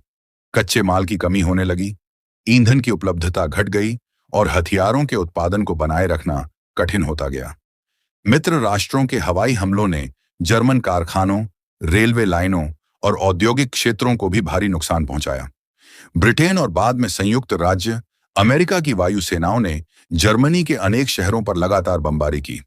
हैम्बर्ग, बर्लिन, ड्रेसडेन और कई अन्य शहरों को गंभीर क्षति पहुंची। लाखों नागरिकों को अपने घर छोड़ने पड़े। कारखानों का उत्पादन प्रभावित हुआ और सामान्य जीवन कठिन होता गया। जर्मनी के भीतर भी जनता को राशन व्यवस्था, ईंधन की कमी और लगातार हवाई हमलों का सामना करना पड़ रहा था। अनेक परिवारों ने अपने प्रियजनों को युद्ध में खो दिया। फिर भी सरकार का प्रचार तंत्र यह दावा करता रहा कि अंतिम विजय अभी भी संभव है। समाचारों पर सरकारी नियंत्रण होने के कारण वास्तविक स्थिति जनता तक पूरी तरह नहीं पहुंच पाती थी। 1944 तक मित्र राष्ट्रों ने पश्चिमी यूरोप में भी निर्णायक कदम उठाने की तैयारी कर ली। 6 जून 1944 को उन्होंने फ्रांस के नॉर्मैंडी तट पर विशाल सैन्य अभियान शुरू किया। इस अभियान को नॉर्मंडी लैंडिंग्स या डी डे कहा जाता है। हजारों जहाज, विमान और लाखों सैनिक इस अभियान में शामिल थे। यह इतिहास का सबसे बड़ा समुद्री आक्रमण माना जाता है। प्रारंभिक कठिनाइयों के बावजूद मित्र राष्ट्र फ्रांस में सफलतापूर्वक उतरने में सफल रहे। इसके बाद उन्होंने धीरे धीरे पश्चिमी यूरोप के विभिन्न क्षेत्रों को जर्मन नियंत्रण से मुक्त कराना शुरू किया। अगस्त 1944 में पेरिस भी मुक्त हो गया। अब जर्मनी को पूर्व और पश्चिम दोनों दिशाओं से लगातार दबाव का सामना करना पड़ रहा था। इसी समय जर्मनी के भीतर भी कुछ सैन्य अधिकारियों और नागरिकों को यह विश्वास हो गया था कि युद्ध अब नहीं जीता जा सकता। 20 जुलाई 1944 को कुछ अधिकारियों ने हिटलर की हत्या का प्रयास किया। एक बैठक के दौरान बम विस्फोट हुआ, लेकिन हिटलर बच गए। इसके बाद सरकार ने इस षड्यंत्र में शामिल लोगों के विरुद्ध कठोर कार्रवाई की। हजारों लोगों को गिरफ्तार किया गया और अनेक लोगों को मृत्युदंड दिया गया। 1944 के अंत तक जर्मनी की स्थिति लगातार कमजोर होती गई। सेना को सैनिकों, हथियारों और ईंधन की कमी का सामना करना पड़ रहा था। उद्योग लगातार बमबारी से प्रभावित हो रहे थे और परिवहन व्यवस्था भी बाधित हो चुकी थी। इसके बावजूद हिटलर ने युद्ध जारी रखने का निर्णय लिया। वे मानते थे कि परिस्थितियां किसी भी समय बदल सकती हैं, लेकिन वास्तविकता इसके विपरीत थी। पूर्वी यूरोप में सोवियत सेना लगातार आगे बढ़ रही थी। पोलैंड, बाल्टिक क्षेत्र और अन्य कई क्षेत्रों से जर्मन सेना पीछे हट रही थी। पश्चिम में मित्र राष्ट्र बेल्जियम, नीदरलैंड और फ्रांस के अधिकांश भाग को मुक्त करा चुके थे। जर्मनी अब चारों ओर से घिरता जा रहा था। इतिहासकार इस अवधि को नाजी शासन के पतन की शुरुआत मानते हैं। स्टालिनग्राद की हार, कुर्स्क में असफलता, उत्तरी अफ्रीका की पराजय, इटली में राजनीतिक परिवर्तन, नॉर्मैंडी अभियान और मित्र राष्ट्रों की बढ़ती सैन्य शक्ति ने यह स्पष्ट कर दिया था कि जर्मनी अब विजय की स्थिति में नहीं रहा। फिर भी युद्ध जारी रहा और उसके अंतिम महीनों में विनाश और भी अधिक बढ़ गया। 1944 के अंत तक जर्मनी की सैन्य, आर्थिक और राजनीतिक स्थिति गंभीर संकट में पहुंच चुकी थी। अब केवल समय का प्रश्न रह गया था कि नाजी शासन कब तक टिक पाएगा। अगले अध्याय में हम 1945 के अंतिम युद्ध, बर्लिन की घेराबंदी, हिटलर के अंतिम दिनों, उनकी मृत्यु और नाजी जर्मनी के पूर्ण पतन का विस्तृत अध्ययन करेंगे। अब 9वें अध्याय में जानते हैं अंतिम संघर्ष, बर्लिन का पतन और हिटलर का अंत। तो 1945 की शुरुआत तक वर्ल्ड वॉर II अपने अंतिम चरण में पहुंच चुका था। कुछ वर्ष पहले तक यूरोप के विशाल भाग पर नियंत्रण रखने वाला जर्मनी अब चारों दिशाओं से घिर चुका था। पूर्व में सोवियत सेना लगातार आगे बढ़ रही थी, जबकि पश्चिम में ब्रिटेन, संयुक्त राज्य अमेरिका, कनाडा और अन्य मित्र राष्ट्रों की सेनाएं जर्मनी की सीमाओं के निकट पहुंच चुकी थीं। लगातार होती पराजयों, औद्योगिक विनाश और संसाधनों की कमी ने जर्मन सेना की शक्ति को गंभीर रूप से कमजोर कर दिया था। एडोल्फ हिटलर अब भी यह मानने को तैयार नहीं थे कि युद्ध हार चुका है। वे अपने सैन्य अधिकारियों को लगातार नए आदेश देते रहे और अंतिम क्षण तक जीत की संभावना पर विश्वास जताते रहे। लेकिन जर्मनी की वास्तविक स्थिति इससे बिल्कुल अलग थी। सैनिकों की संख्या घट रही थी, ईंधन और गोला बारूद की भारी कमी थी तथा नए सैनिकों को पर्याप्त प्रशिक्षण देने का समय भी नहीं बचा था। जनवरी 1945 में सोवियत सेना ने पूर्वी मोर्चे पर विशाल सैन्य अभियान शुरू किया। कुछ ही सप्ताह में उसने पोलैंड के अधिकांश भाग पर नियंत्रण स्थापित कर लिया और जर्मनी की ओर तेजी से बढ़ने लगी। दूसरी ओर पश्चिमी मित्र राष्ट्रों ने भी जर्मनी के भीतर प्रवेश करना शुरू कर दिया। अब जर्मनी दो बड़े मोर्चों पर एक साथ लड़ रहा था और उसकी स्थिति दिन प्रतिदिन कमजोर होती जा रही थी। इस समय लाखों जर्मन नागरिक युद्ध से बचने के लिए अपने घर छोड़ने लगे। विशेष रूप से पूर्वी क्षेत्रों से बड़ी संख्या में लोग पश्चिम की ओर भागे। कठोर सर्दी, भोजन की कमी और लगातार हो रही लड़ाई ने उनकी कठिनाइयों को और बढ़ा दिया। अनेक परिवार अपने प्रियजनों से बिछड़ गए। शहरों में बमबारी के कारण घर, विद्यालय, अस्पताल और कारखाने नष्ट हो चुके थे। जर्मनी के बड़े शहर लगातार मित्र राष्ट्रों के हवाई हमलों का सामना कर रहे थे। रेलवे स्टेशन, पुल, कारखाने और सैन्य ठिकाने प्रमुख लक्ष्य थे। इन हमलों का उद्देश्य जर्मनी की युद्ध क्षमता को समाप्त करना था, लेकिन इसके साथ ही सामान्य नागरिकों को भी भारी नुकसान उठाना पड़ा। हजारों लोग मारे गए और लाखों बेघर हो गए। मार्च 1945 तक पश्चिमी मित्र राष्ट्रों ने राइन नदी पार कर ली। यह जर्मनी की रक्षा के लिए एक महत्वपूर्ण प्राकृतिक बाधा मानी जाती थी। इसके बाद मित्र राष्ट्रों की सेनाएं तेजी से जर्मनी के भीतर आगे बढ़ने लगीं। कई शहरों ने अधिक विनाश से बचने के लिए बिना लंबी लड़ाई के आत्मसमर्पण कर दिया। पूर्वी मोर्चे पर सोवियत सेना लगातार बर्लिन की ओर बढ़ रही थी। अप्रैल 1945 तक उसने जर्मन राजधानी को लगभग चारों ओर से घेर लिया। बर्लिन में लाखों नागरिक अभी भी मौजूद थे। शहर पहले से ही हवाई हमलों और तोपों की गोलाबारी से गंभीर रूप से क्षतिग्रस्त हो चुका था। बिजली, पानी और भोजन की उपलब्धता लगातार कम होती जा रही थी। इसी दौरान हिटलर बर्लिन में स्थित अपने भूमिगत बंकर में रहने लगे। यहीं से वे अंतिम सैन्य आदेश जारी करते रहे। उनके साथ कुछ वरिष्ठ अधिकारी, निजी कर्मचारी और निकट सहयोगी भी मौजूद थे। बाहर की स्थिति लगातार बिगड़ रही थी, लेकिन बंकर के भीतर भी निराशा बढ़ती जा रही थी। अनेक अधिकारियों को अब स्पष्ट हो चुका था कि युद्ध समाप्त होने वाला है। हिटलर को विभिन्न मोर्चों से लगातार हार की खबरें मिल रही थीं। फिर भी उन्होंने कई बार ऐसे सैन्य अभियानों के आदेश दिए जिन्हें पूरा करना लगभग असंभव था। उनके कुछ वरिष्ठ सैन्य अधिकारियों ने वास्तविक स्थिति बताने का प्रयास किया, लेकिन वे अक्सर उनकी सलाह स्वीकार नहीं करते थे। इतिहासकारों के अनुसार इस समय तक उनकी निर्णय क्षमता पर युद्ध की परिस्थितियों और मानसिक दबाव का गहरा प्रभाव पड़ चुका था। अप्रैल 1945 के अंतिम सप्ताह में सोवियत सेना ने बर्लिन के भीतर प्रवेश कर लिया। शहर की सड़कों पर भीषण युद्ध होने लगा। जर्मन सैनिकों के साथ साथ अनेक किशोरों और वृद्ध लोगों को भी रक्षा के लिए लगाया गया। इमारतों, पुलों और सड़कों पर लगातार संघर्ष चलता रहा। हजारों सैनिक और नागरिक इस अंतिम लड़ाई में मारे गए। 29 अप्रैल 1945 को हिटलर ने अपनी लंबे समय की साथी एवा ब्रॉन से विवाह किया। यह विवाह बर्लिन के भूमिगत बंकर में हुआ।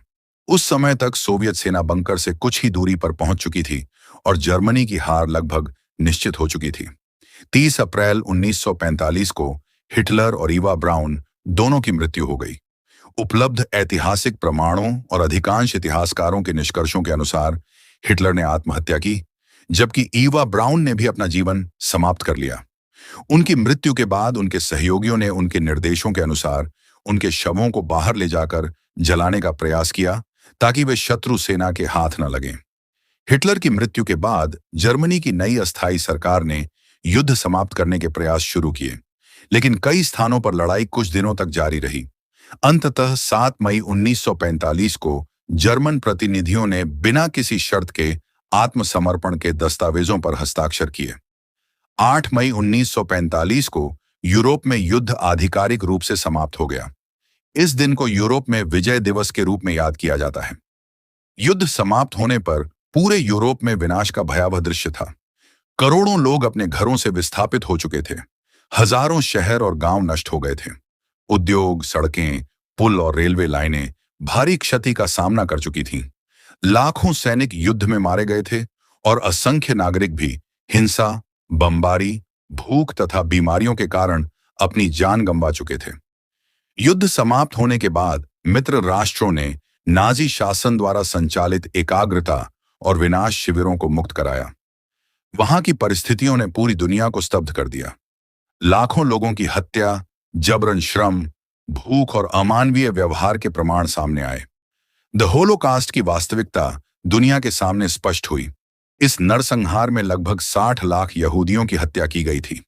इसके अतिरिक्त रोमा समुदाय, विकलांग व्यक्तियों, राजनीतिक विरोधियों, समलैंगिक लोगों, सोवियत युद्धबंदियों और अन्य अनेक समूहों के लाखों लोग भी नाजी उत्पीड़न के शिकार बने। युद्ध के बाद नाजी नेतृत्व के कई प्रमुख सदस्यों को गिरफ्तार किया गया। कुछ लोग युद्ध के अंतिम दिनों में मारे गए, कुछ ने आत्महत्या कर ली और कुछ अन्य मित्र राष्ट्रों के हाथों पकड़ लिए गए। बाद में युद्ध अपराधों की जांच के लिए अंतर्राष्ट्रीय न्यायिक प्रक्रिया शुरू की गई ताकि जिम्मेदार लोगों को कानून के अनुसार दंडित किया जा सके। इतिहासकार मानते हैं कि हिटलर का शासन केवल एक सैन्य पराजय के कारण समाप्त नहीं हुआ। उसका पतन कई कारणों का परिणाम था। अत्यधिक विस्तारवादी महत्वाकांक्षा, अनेक मोर्चों पर एक साथ युद्ध, संसाधनों की कमी, रणनीतिक गलतियां, मित्र राष्ट्रों की बढ़ती औद्योगिक और सैन्य शक्ति तथा नाजी शासन की अमानवीय नीतियां, जिन्होंने अंततः पूरे यूरोप को उसके विरुद्ध एकजुट कर दिया। 1945 में नाजी जर्मनी के पतन के साथ यूरोप में युद्ध समाप्त हो गया, लेकिन उसके घाव लंबे समय तक बने रहे। लाखों परिवारों ने अपने प्रियजनों को खोया, अनेक शहरों को फिर से बसाना पड़ा और दुनिया को मानव इतिहास की सबसे बड़ी त्रासदियों में से एक से सीख लेनी पड़ी। अगले अध्याय में हम युद्ध के बाद जर्मनी के पुनर्निर्माण, नाजी नेताओं के विरुद्ध चले मुकदमों, जर्मनी के विभाजन और विश्व व्यवस्था में आए बड़े परिवर्तनों का विस्तृत अध्ययन करेंगे। अब 10वें अध्याय में जानते हैं युद्ध के बाद का जर्मनी, नूर्नबर्ग मुकदमे और नई विश्व व्यवस्था। तो मई 1945 में वर्ल्ड वॉर II के यूरोपीय मोर्चे के समाप्त होने के साथ ही जर्मनी का इतिहास एक नए दौर में प्रवेश कर गया। एडोल्फ हिटलर की मृत्यु हो चुकी थी, नाजी शासन समाप्त हो गया था और जर्मनी बिना किसी शर्त के आत्मसमर्पण कर चुका था। लेकिन युद्ध की समाप्ति का अर्थ केवल लड़ाई का अंत नहीं था। इसके बाद पुनर्निर्माण, न्याय, राजनीतिक परिवर्तन और मानवाधिकारों की नई समझ का एक लंबा दौर शुरू हुआ। युद्ध समाप्त होने पर जर्मनी लगभग पूरी तरह बर्बाद हो चुका था। बर्लिन, हैम्बर्ग, ड्रेसडेन, कोलोन और अनेक अन्य शहर भारी बमबारी से नष्ट हो चुके थे। लाखों घर टूट चुके थे। सड़कें, रेलवे लाइनें, पुल, कारखाने और बिजली संयंत्र गंभीर रूप से क्षतिग्रस्त थे। उद्योगों का उत्पादन लगभग रुक गया था और देश की अर्थव्यवस्था संकट में थी। जर्मनी की जनता को भोजन, स्वच्छ पानी, दवाइयों और आवास की गंभीर कमी का सामना करना पड़ा। युद्ध के कारण कृषि उत्पादन भी प्रभावित हुआ था। लाखों लोग शरणार्थी बन चुके थे। पूर्वी यूरोप के विभिन्न क्षेत्रों से बड़ी संख्या में जर्मन नागरिकों को अपने घर छोड़कर जर्मनी आना पड़ा। इन विस्थापित लोगों के पुनर्वास की चुनौती भी बहुत बड़ी थी। युद्ध के बाद जर्मनी पर विजयी मित्र राष्ट्रों, संयुक्त राज्य अमेरिका, ब्रिटेन, सोवियत संघ और फ्रांस ने संयुक्त रूप से नियंत्रण स्थापित किया। देश को 4 अलग-अलग प्रशासनिक क्षेत्रों में विभाजित कर दिया गया। प्रत्येक क्षेत्र का प्रशासन एक मित्र राष्ट्र के नियंत्रण में था। राजधानी बर्लिन भी 4 भागों में विभाजित की गई, जबकि वह सोवियत नियंत्रण वाले क्षेत्र के भीतर स्थित थी। मित्र राष्ट्रों का पहला उद्देश्य यह सुनिश्चित करना था कि भविष्य में जर्मनी फिर से आक्रामक युद्ध शुरू न कर सके। इसलिए सेना को भंग कर दिया गया और हथियारों के उत्पादन पर रोक लगा दी गई। नाजी पार्टी को पूरी तरह अवैध घोषित कर दिया गया। उसके सभी प्रतीकों, संगठनों और राजनीतिक गतिविधियों पर प्रतिबंध लगा दिया गया। इसके साथ ही डी-नाजिफिकेशन नामक प्रक्रिया शुरू हुई। इसका उद्देश्य जर्मन समाज से नाजी विचारधारा के प्रभाव को समाप्त करना था। सरकारी कर्मचारियों, न्यायाधीशों, शिक्षकों, पुलिस अधिकारियों और अन्य महत्वपूर्ण पदों पर कार्यरत लोगों की जांच की गई। जिन लोगों की नाजी शासन में महत्वपूर्ण भूमिका पाई गई, उन्हें कई पदों से हटाया गया या उनके विरुद्ध कानूनी कार्रवाई की गई। विद्यालयों और विश्वविद्यालयों की शिक्षा व्यवस्था में भी व्यापक सुधार किए गए। नई पाठ्य पुस्तकों में लोकतंत्र, मानवाधिकार, शांति और अंतर्राष्ट्रीय सहयोग पर विशेष बल दिया गया। विद्यार्थियों को यह समझाने का प्रयास किया गया कि घृणा, नस्लवाद और तानाशाही किस प्रकार समाज को विनाश की ओर ले जा सकते हैं। युद्ध समाप्त होने के बाद सबसे महत्वपूर्ण कार्यों में से एक था युद्ध अपराधों की जांच। मित्र राष्ट्रों ने निर्णय लिया कि नाजी शासन के प्रमुख नेताओं को अंतर्राष्ट्रीय न्यायालय के सामने प्रस्तुत किया जाएगा। इसी उद्देश्य से जर्मनी के नूर्नबर्ग शहर में ऐतिहासिक मुकदमों की शुरुआत हुई। इन मुकदमों को इतिहास में न्यूरेमबर्ग ट्रायल्स के नाम से जाना जाता है। इन मुकदमों में नाजी शासन के प्रमुख नेताओं पर शांति के विरुद्ध अपराध, युद्ध अपराध और मानवता के विरुद्ध अपराध जैसे गंभीर आरोप लगाए गए। अदालत में बड़ी मात्रा में दस्तावेज, सरकारी रिकॉर्ड, फिल्में, फोटोग्राफ और प्रत्यक्षदर्शियों की गवाही प्रस्तुत की गई।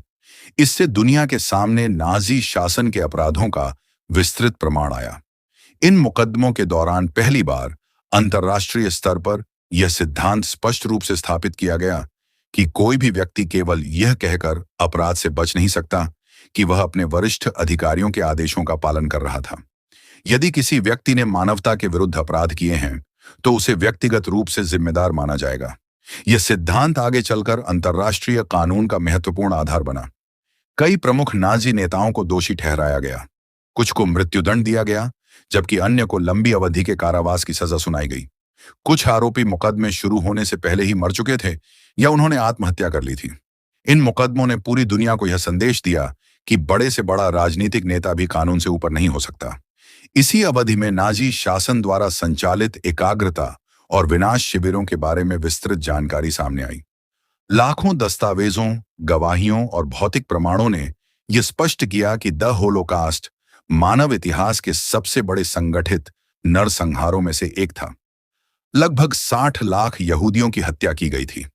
इसके अतिरिक्त लाखों रोमा, विकलांग व्यक्ति, राजनीतिक विरोधी, समलैंगिक लोग, सोवियत युद्धबंदी और अन्य समूहों के लोग भी नाजी अत्याचारों के शिकार बने।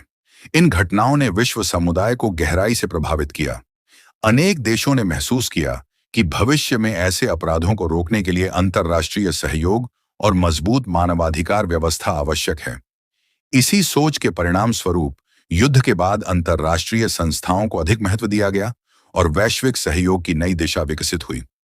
युद्ध के बाद जर्मनी के भीतर राजनीतिक परिवर्तन भी शुरू हुए। धीरे धीरे लोकतांत्रिक राजनीतिक दलों को फिर से कार्य करने की अनुमति दी गई। स्थानीय चुनाव आयोजित किए गए और नई प्रशासनिक व्यवस्था विकसित की गई।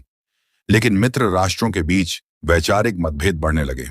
पश्चिमी मित्र राष्ट्र लोकतांत्रिक और बाजार आधारित व्यवस्था का समर्थन कर रहे थे, जबकि सोवियत संघ समाजवादी मॉडल को आगे बढ़ा रहा था। इन मतभेदों के कारण जर्मनी का विभाजन धीरे धीरे स्थायी रूप लेने लगा। 1949 में पश्चिमी क्षेत्रों को मिलाकर पश्चिम जर्मनी की स्थापना हुई। जबकि सोवियत नियंत्रण वाले क्षेत्र में पूर्वी जर्मनी का गठन किया गया। इस प्रकार एक ही देश दो अलग अलग राजनीतिक व्यवस्थाओं में विभाजित हो गया। यह विभाजन कई दशकों तक बना रहा और शीत युद्ध की राजनीति का प्रमुख प्रतीक बन गया। बर्लिन भी विभाजित रहा। बाद के वर्षों में वहां राजनीतिक तनाव लगातार बढ़ा और अंततः बर्लिन की दीवार का निर्माण हुआ। यह दीवार केवल एक शहर को ही नहीं, बल्कि दो अलग अलग विचारधाराओं को भी विभाजित करती थी।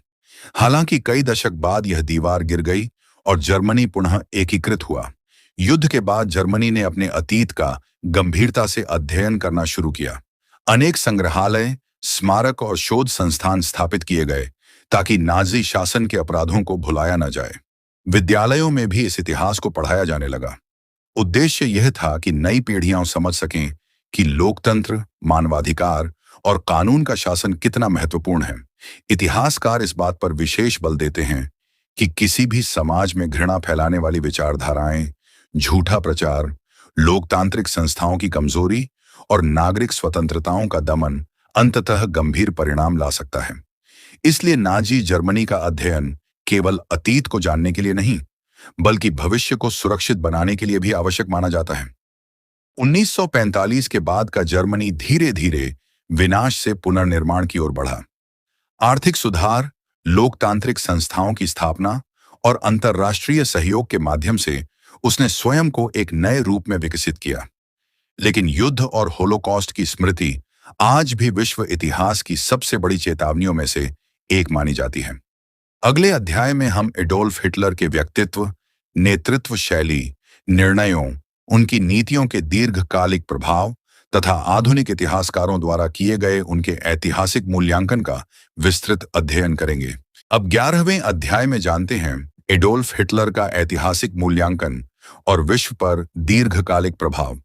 तो एडोल्फ हिटलर की मृत्यु के बाद इतिहासकारों, राजनीतिक वैज्ञानिकों, समाजशास्त्रियों और मनोवैज्ञानिकों ने उनके शासन, निर्णयों और उनके प्रभाव का व्यापक अध्ययन किया।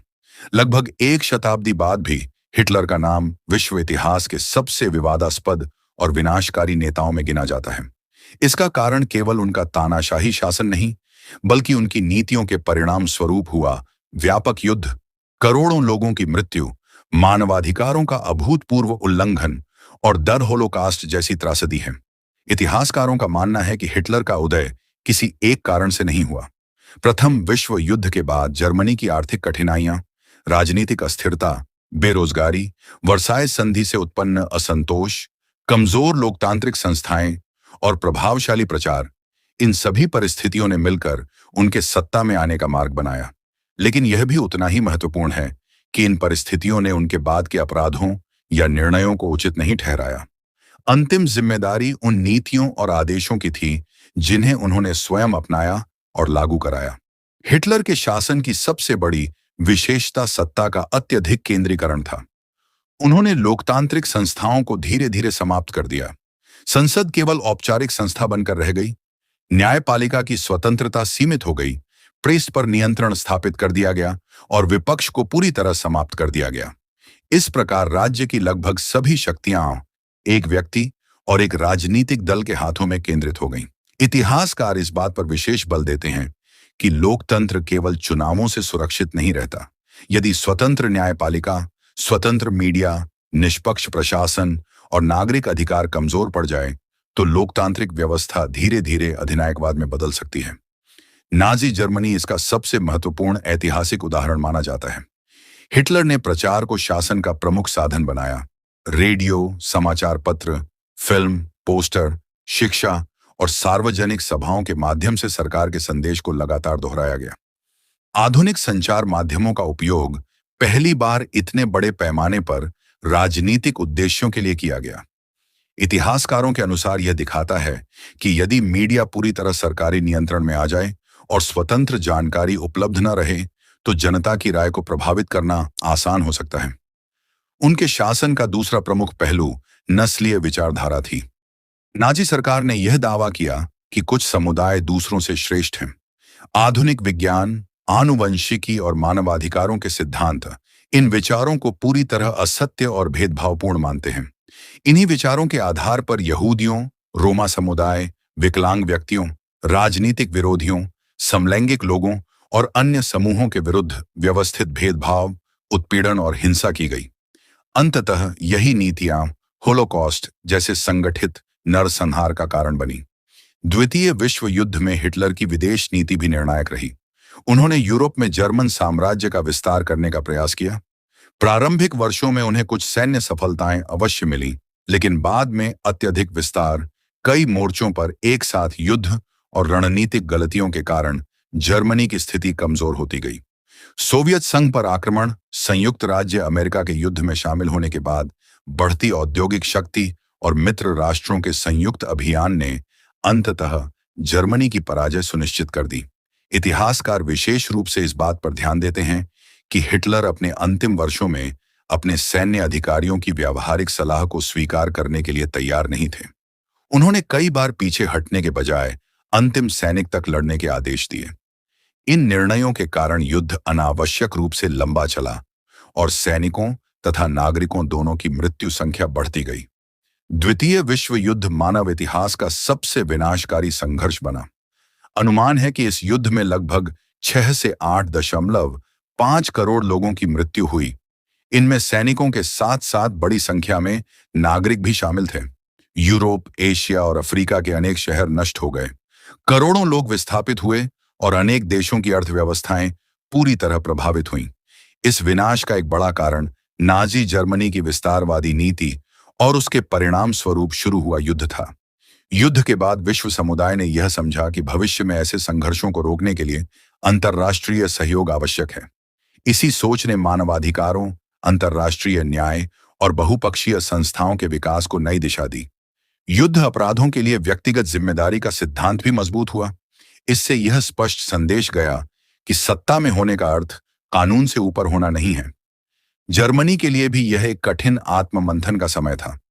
युद्ध के बाद कई दशकों तक जर्मन समाज ने अपने इतिहास का गंभीर अध्ययन किया। विद्यालयों, विश्वविद्यालयों, संग्रहालयों और स्मारकों के माध्यम से नई पीढ़ियों को नाजी शासन के बारे में शिक्षित किया गया। उद्देश्य यह था कि भविष्य में ऐसी त्रासदी दोबारा न दोहराई जाए। होलोकॉस्ट स्मारक, एकाग्रता शिविरों के संग्रहालय और युद्ध स्मारक आज भी लाखों लोगों को यह याद दिलाते हैं कि घृणा, नस्लवाद और तानाशाही कितने विनाशकारी परिणाम ला सकते हैं। इन स्थानों का उद्देश्य किसी व्यक्ति का महिमा मंडन करना नहीं, बल्कि पीड़ितों की स्मृति का सम्मान करना और इतिहास से सीख लेना है। आधुनिक राजनीतिक विज्ञान में भी हिटलर के शासन का अध्ययन महत्वपूर्ण माना जाता है। विद्वान यह समझने का प्रयास करते हैं कि लोकतांत्रिक समाजों में कट्टर विचारधाराएं किस प्रकार लोकप्रिय हो सकती हैं। आर्थिक संकट राजनीति को कैसे प्रभावित करता है, प्रचार किस प्रकार जनमत को बदल सकता है और संस्थाओं की मजबूती लोकतंत्र की रक्षा में कितनी महत्वपूर्ण होती है। इतिहासकारों के बीच कुछ विषयों पर अलग अलग व्याख्याएं अवश्य मिलती हैं, जैसे कि हिटलर के कुछ निर्णयों के पीछे कौन से कारण अधिक प्रभावशाली थे, या नाजी शासन के विभिन्न अधिकारियों की व्यक्तिगत भूमिका कितनी थी। लेकिन लगभग सभी गंभीर इतिहासकार इस बात पर सहमत हैं कि हिटलर का शासन मानव इतिहास की सबसे विनाशकारी राजनीतिक व्यवस्थाओं में से एक था और उसकी नीतियों ने करोड़ों लोगों के जीवन को अपूरणीय क्षति पहुंचाई। आज दुनिया के अधिकांश देशों में नाजी विचारधारा और उससे जुड़े प्रतीकों को घृणा, भेदभाव और हिंसा का प्रतीक माना जाता है। कई देशों ने ऐसे प्रचार और संगठनों पर कानूनी प्रतिबंध भी लगाए हैं। इसका उद्देश्य लोकतांत्रिक मूल्यों, मानव समानता और नागरिक अधिकारों की रक्षा करना है।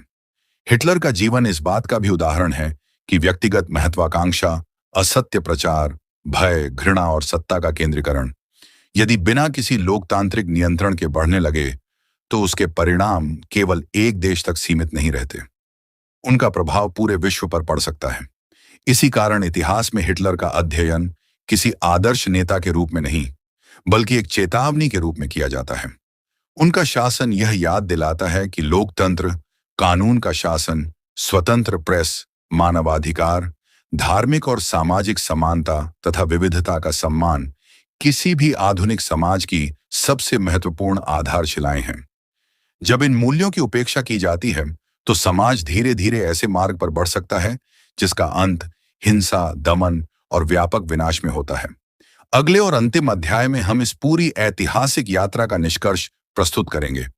उसमें हिटलर के जीवन, नाजी शासन, द्वितीय विश्व युद्ध, होलोकॉस्ट और आधुनिक विश्व के लिए मिलने वाली प्रमुख ऐतिहासिक शिक्षाओं का समग्र और संतुलित सार प्रस्तुत किया जाएगा। अब आखिरी और 12वें अध्याय में जानते हैं निष्कर्ष, इतिहास से मिलने वाली सीख और हिटलर की विरासत। तो दोस्तों, एडल्फ हिटलर का जीवन और उनका शासन आधुनिक विश्व इतिहास के सबसे महत्वपूर्ण और सबसे दुखद अध्यायों में से एक है। 1889 में ऑस्ट्रिया में जन्मे एक साधारण युवक से लेकर 1933 में जर्मनी के चांसलर और बाद में पूर्ण तानाशाह बनने तक की उनकी यात्रा केवल एक व्यक्ति की कहानी नहीं है। ये उस समय के यूरोप की राजनीतिक, आर्थिक और सामाजिक परिस्थितियों की भी कहानी है। साथ ही यह इस बात का उदाहरण भी है कि यदि लोकतांत्रिक संस्थाएं कमजोर पड़ जाएं, घृणा फैलाने वाली विचारधाराएं लोकप्रिय हो जाएं और सत्ता पर प्रभावी नियंत्रण समाप्त हो जाए, तो एक राष्ट्र किस प्रकार विनाश की ओर बढ़ सकता है। इस पुस्तक में हमने हिटलर के बचपन, युवावस्था, प्रथम विश्व युद्ध के अनुभव, राजनीति में प्रवेश, नाजी पार्टी के उदय, सत्ता प्राप्ति, तानाशाही की स्थापना, द्वितीय विश्व युद्ध, होलोकॉस्ट, जर्मनी की पराजय और युद्ध के बाद की परिस्थितियों का क्रमबद्ध अध्ययन किया। इन सभी घटनाओं को केवल अलग अलग अध्यायों के रूप में नहीं देखा जा सकता। प्रत्येक घटना अगली घटना से जुड़ी हुई थी और धीरे धीरे एक ऐसी ऐतिहासिक श्रृंखला बनी जिसने पूरे विश्व को प्रभावित किया। हिटलर के सत्ता में आने के पीछे कई कारण थे। प्रथम विश्व युद्ध के बाद जर्मनी की आर्थिक कठिनाइयां, बेरोजगारी, राजनीतिक अस्थिरता, सामाजिक असंतोष और वर्साय संधि के प्रति व्यापक नाराजगी ने एक ऐसा वातावरण बनाया जिसमें कट्टर राजनीतिक विचारों को समर्थन मिलने लगा। नाजी पार्टी ने इन परिस्थितियों का लाभ उठाया और राष्ट्रवाद प्रचार तथा मजबूत नेतृत्व के वादे के माध्यम से बड़ी संख्या में लोगों का समर्थन प्राप्त किया। लेकिन सत्ता प्राप्त करने के बाद लोकतांत्रिक व्यवस्था धीरे धीरे समाप्त कर दी गई। संसद की शक्ति कम कर दी गई, विपक्ष को समाप्त किया गया, स्वतंत्र प्रेस पर नियंत्रण स्थापित किया गया और न्यायपालिका की स्वतंत्रता सीमित हो गई। इससे यह स्पष्ट होता है कि लोकतंत्र केवल चुनावों से सुरक्षित नहीं रहता। उसे मजबूत संस्थाओं, स्वतंत्र मीडिया, निष्पक्ष न्याय व्यवस्था और सक्रिय नागरिक समाज की भी आवश्यकता होती है। नाजी शासन का सबसे खतरनाक पहलू उसकी नस्लीय विचारधारा थी। सरकार ने कुछ समुदायों को अन्य समुदायों से श्रेष्ठ बताने का प्रयास किया। आधुनिक विज्ञान और मानवाधिकारों के सिद्धांत इन विचारों को पूरी तरह असत्य और भेदभावपूर्ण मानते हैं। इसी विचारधारा के आधार पर लाखों लोगों के अधिकार छीने गए और अंततः द होलोकास्ट जैसी भीषण त्रासदी हुई। लगभग 60 लाख यहूदियों की हत्या की गई। इसके अतिरिक्त रोमा समुदाय, विकलांग व्यक्ति, राजनीतिक विरोधी, समलैंगिक लोग, सोवियत युद्धबंदी और अन्य अनेक समूहों के लाखों लोग भी नाजी अत्याचारों का शिकार बने। इतिहासकार इस नरसंहार को मानव इतिहास की सबसे बड़ी चेतावनियों में से एक मानते हैं। यह केवल अतीत की घटना नहीं है, बल्कि यह याद दिलाता है कि घृणा फैलाने वाला प्रचार, भेदभाव और अमानवीय विचार यदि समय रहते नहीं रोके जाएं, तो उनके परिणाम अत्यंत विनाशकारी हो सकते हैं। द्वितीय विश्व युद्ध भी हिटलर की विस्तारवादी विदेश नीति का प्रत्यक्ष परिणाम था। प्रारंभिक सैन्य सफलताओं ने जर्मनी को यूरोप के बड़े भाग पर नियंत्रण दिलाया, लेकिन अत्यधिक महत्वाकांक्षा, अनेक मोर्चों पर एक साथ युद्ध, संसाधनों की कमी और रणनीतिक गलतियों ने अंततः जर्मनी को पराजय की ओर धकेल दिया। वर्ल्ड वॉर II में करोड़ों लोगों की मृत्यु हुई, असंख्य शहर नष्ट हो गए और विश्व की राजनीतिक व्यवस्था हमेशा के लिए बदल गई। युद्ध के बाद जर्मनी ने अपने इतिहास का गंभीर आत्मविश्लेषण किया। नाजी शासन के अपराधों को स्वीकार किया गया, युद्ध अपराधों की जांच हुई और दोषियों पर मुकदमे चलाए गए। न्यूरेमबर्ग ट्रायल्स ने यह सिद्ध किया कि मानवता के विरुद्ध अपराध करने वाला कोई भी व्यक्ति, चाहे वह कितना ही शक्तिशाली क्यों न हो, कानून से ऊपर नहीं है। यह सिद्धांत आज भी अंतर्राष्ट्रीय न्याय व्यवस्था का महत्वपूर्ण आधार है। युद्ध के बाद जर्मनी ने लोकतंत्र, मानवाधिकार और कानून के शासन को अपने नए राष्ट्रीय जीवन का आधार बनाया। धीरे धीरे उसने अपनी अर्थव्यवस्था का पुनर्निर्माण किया, लोकतांत्रिक संस्थाओं को मजबूत किया और अंतर्राष्ट्रीय सहयोग को अपनाया। आज का जर्मनी लोकतांत्रिक मूल्यों, वैज्ञानिक प्रगति और यूरोपीय सहयोग का एक महत्वपूर्ण उदाहरण माना जाता है।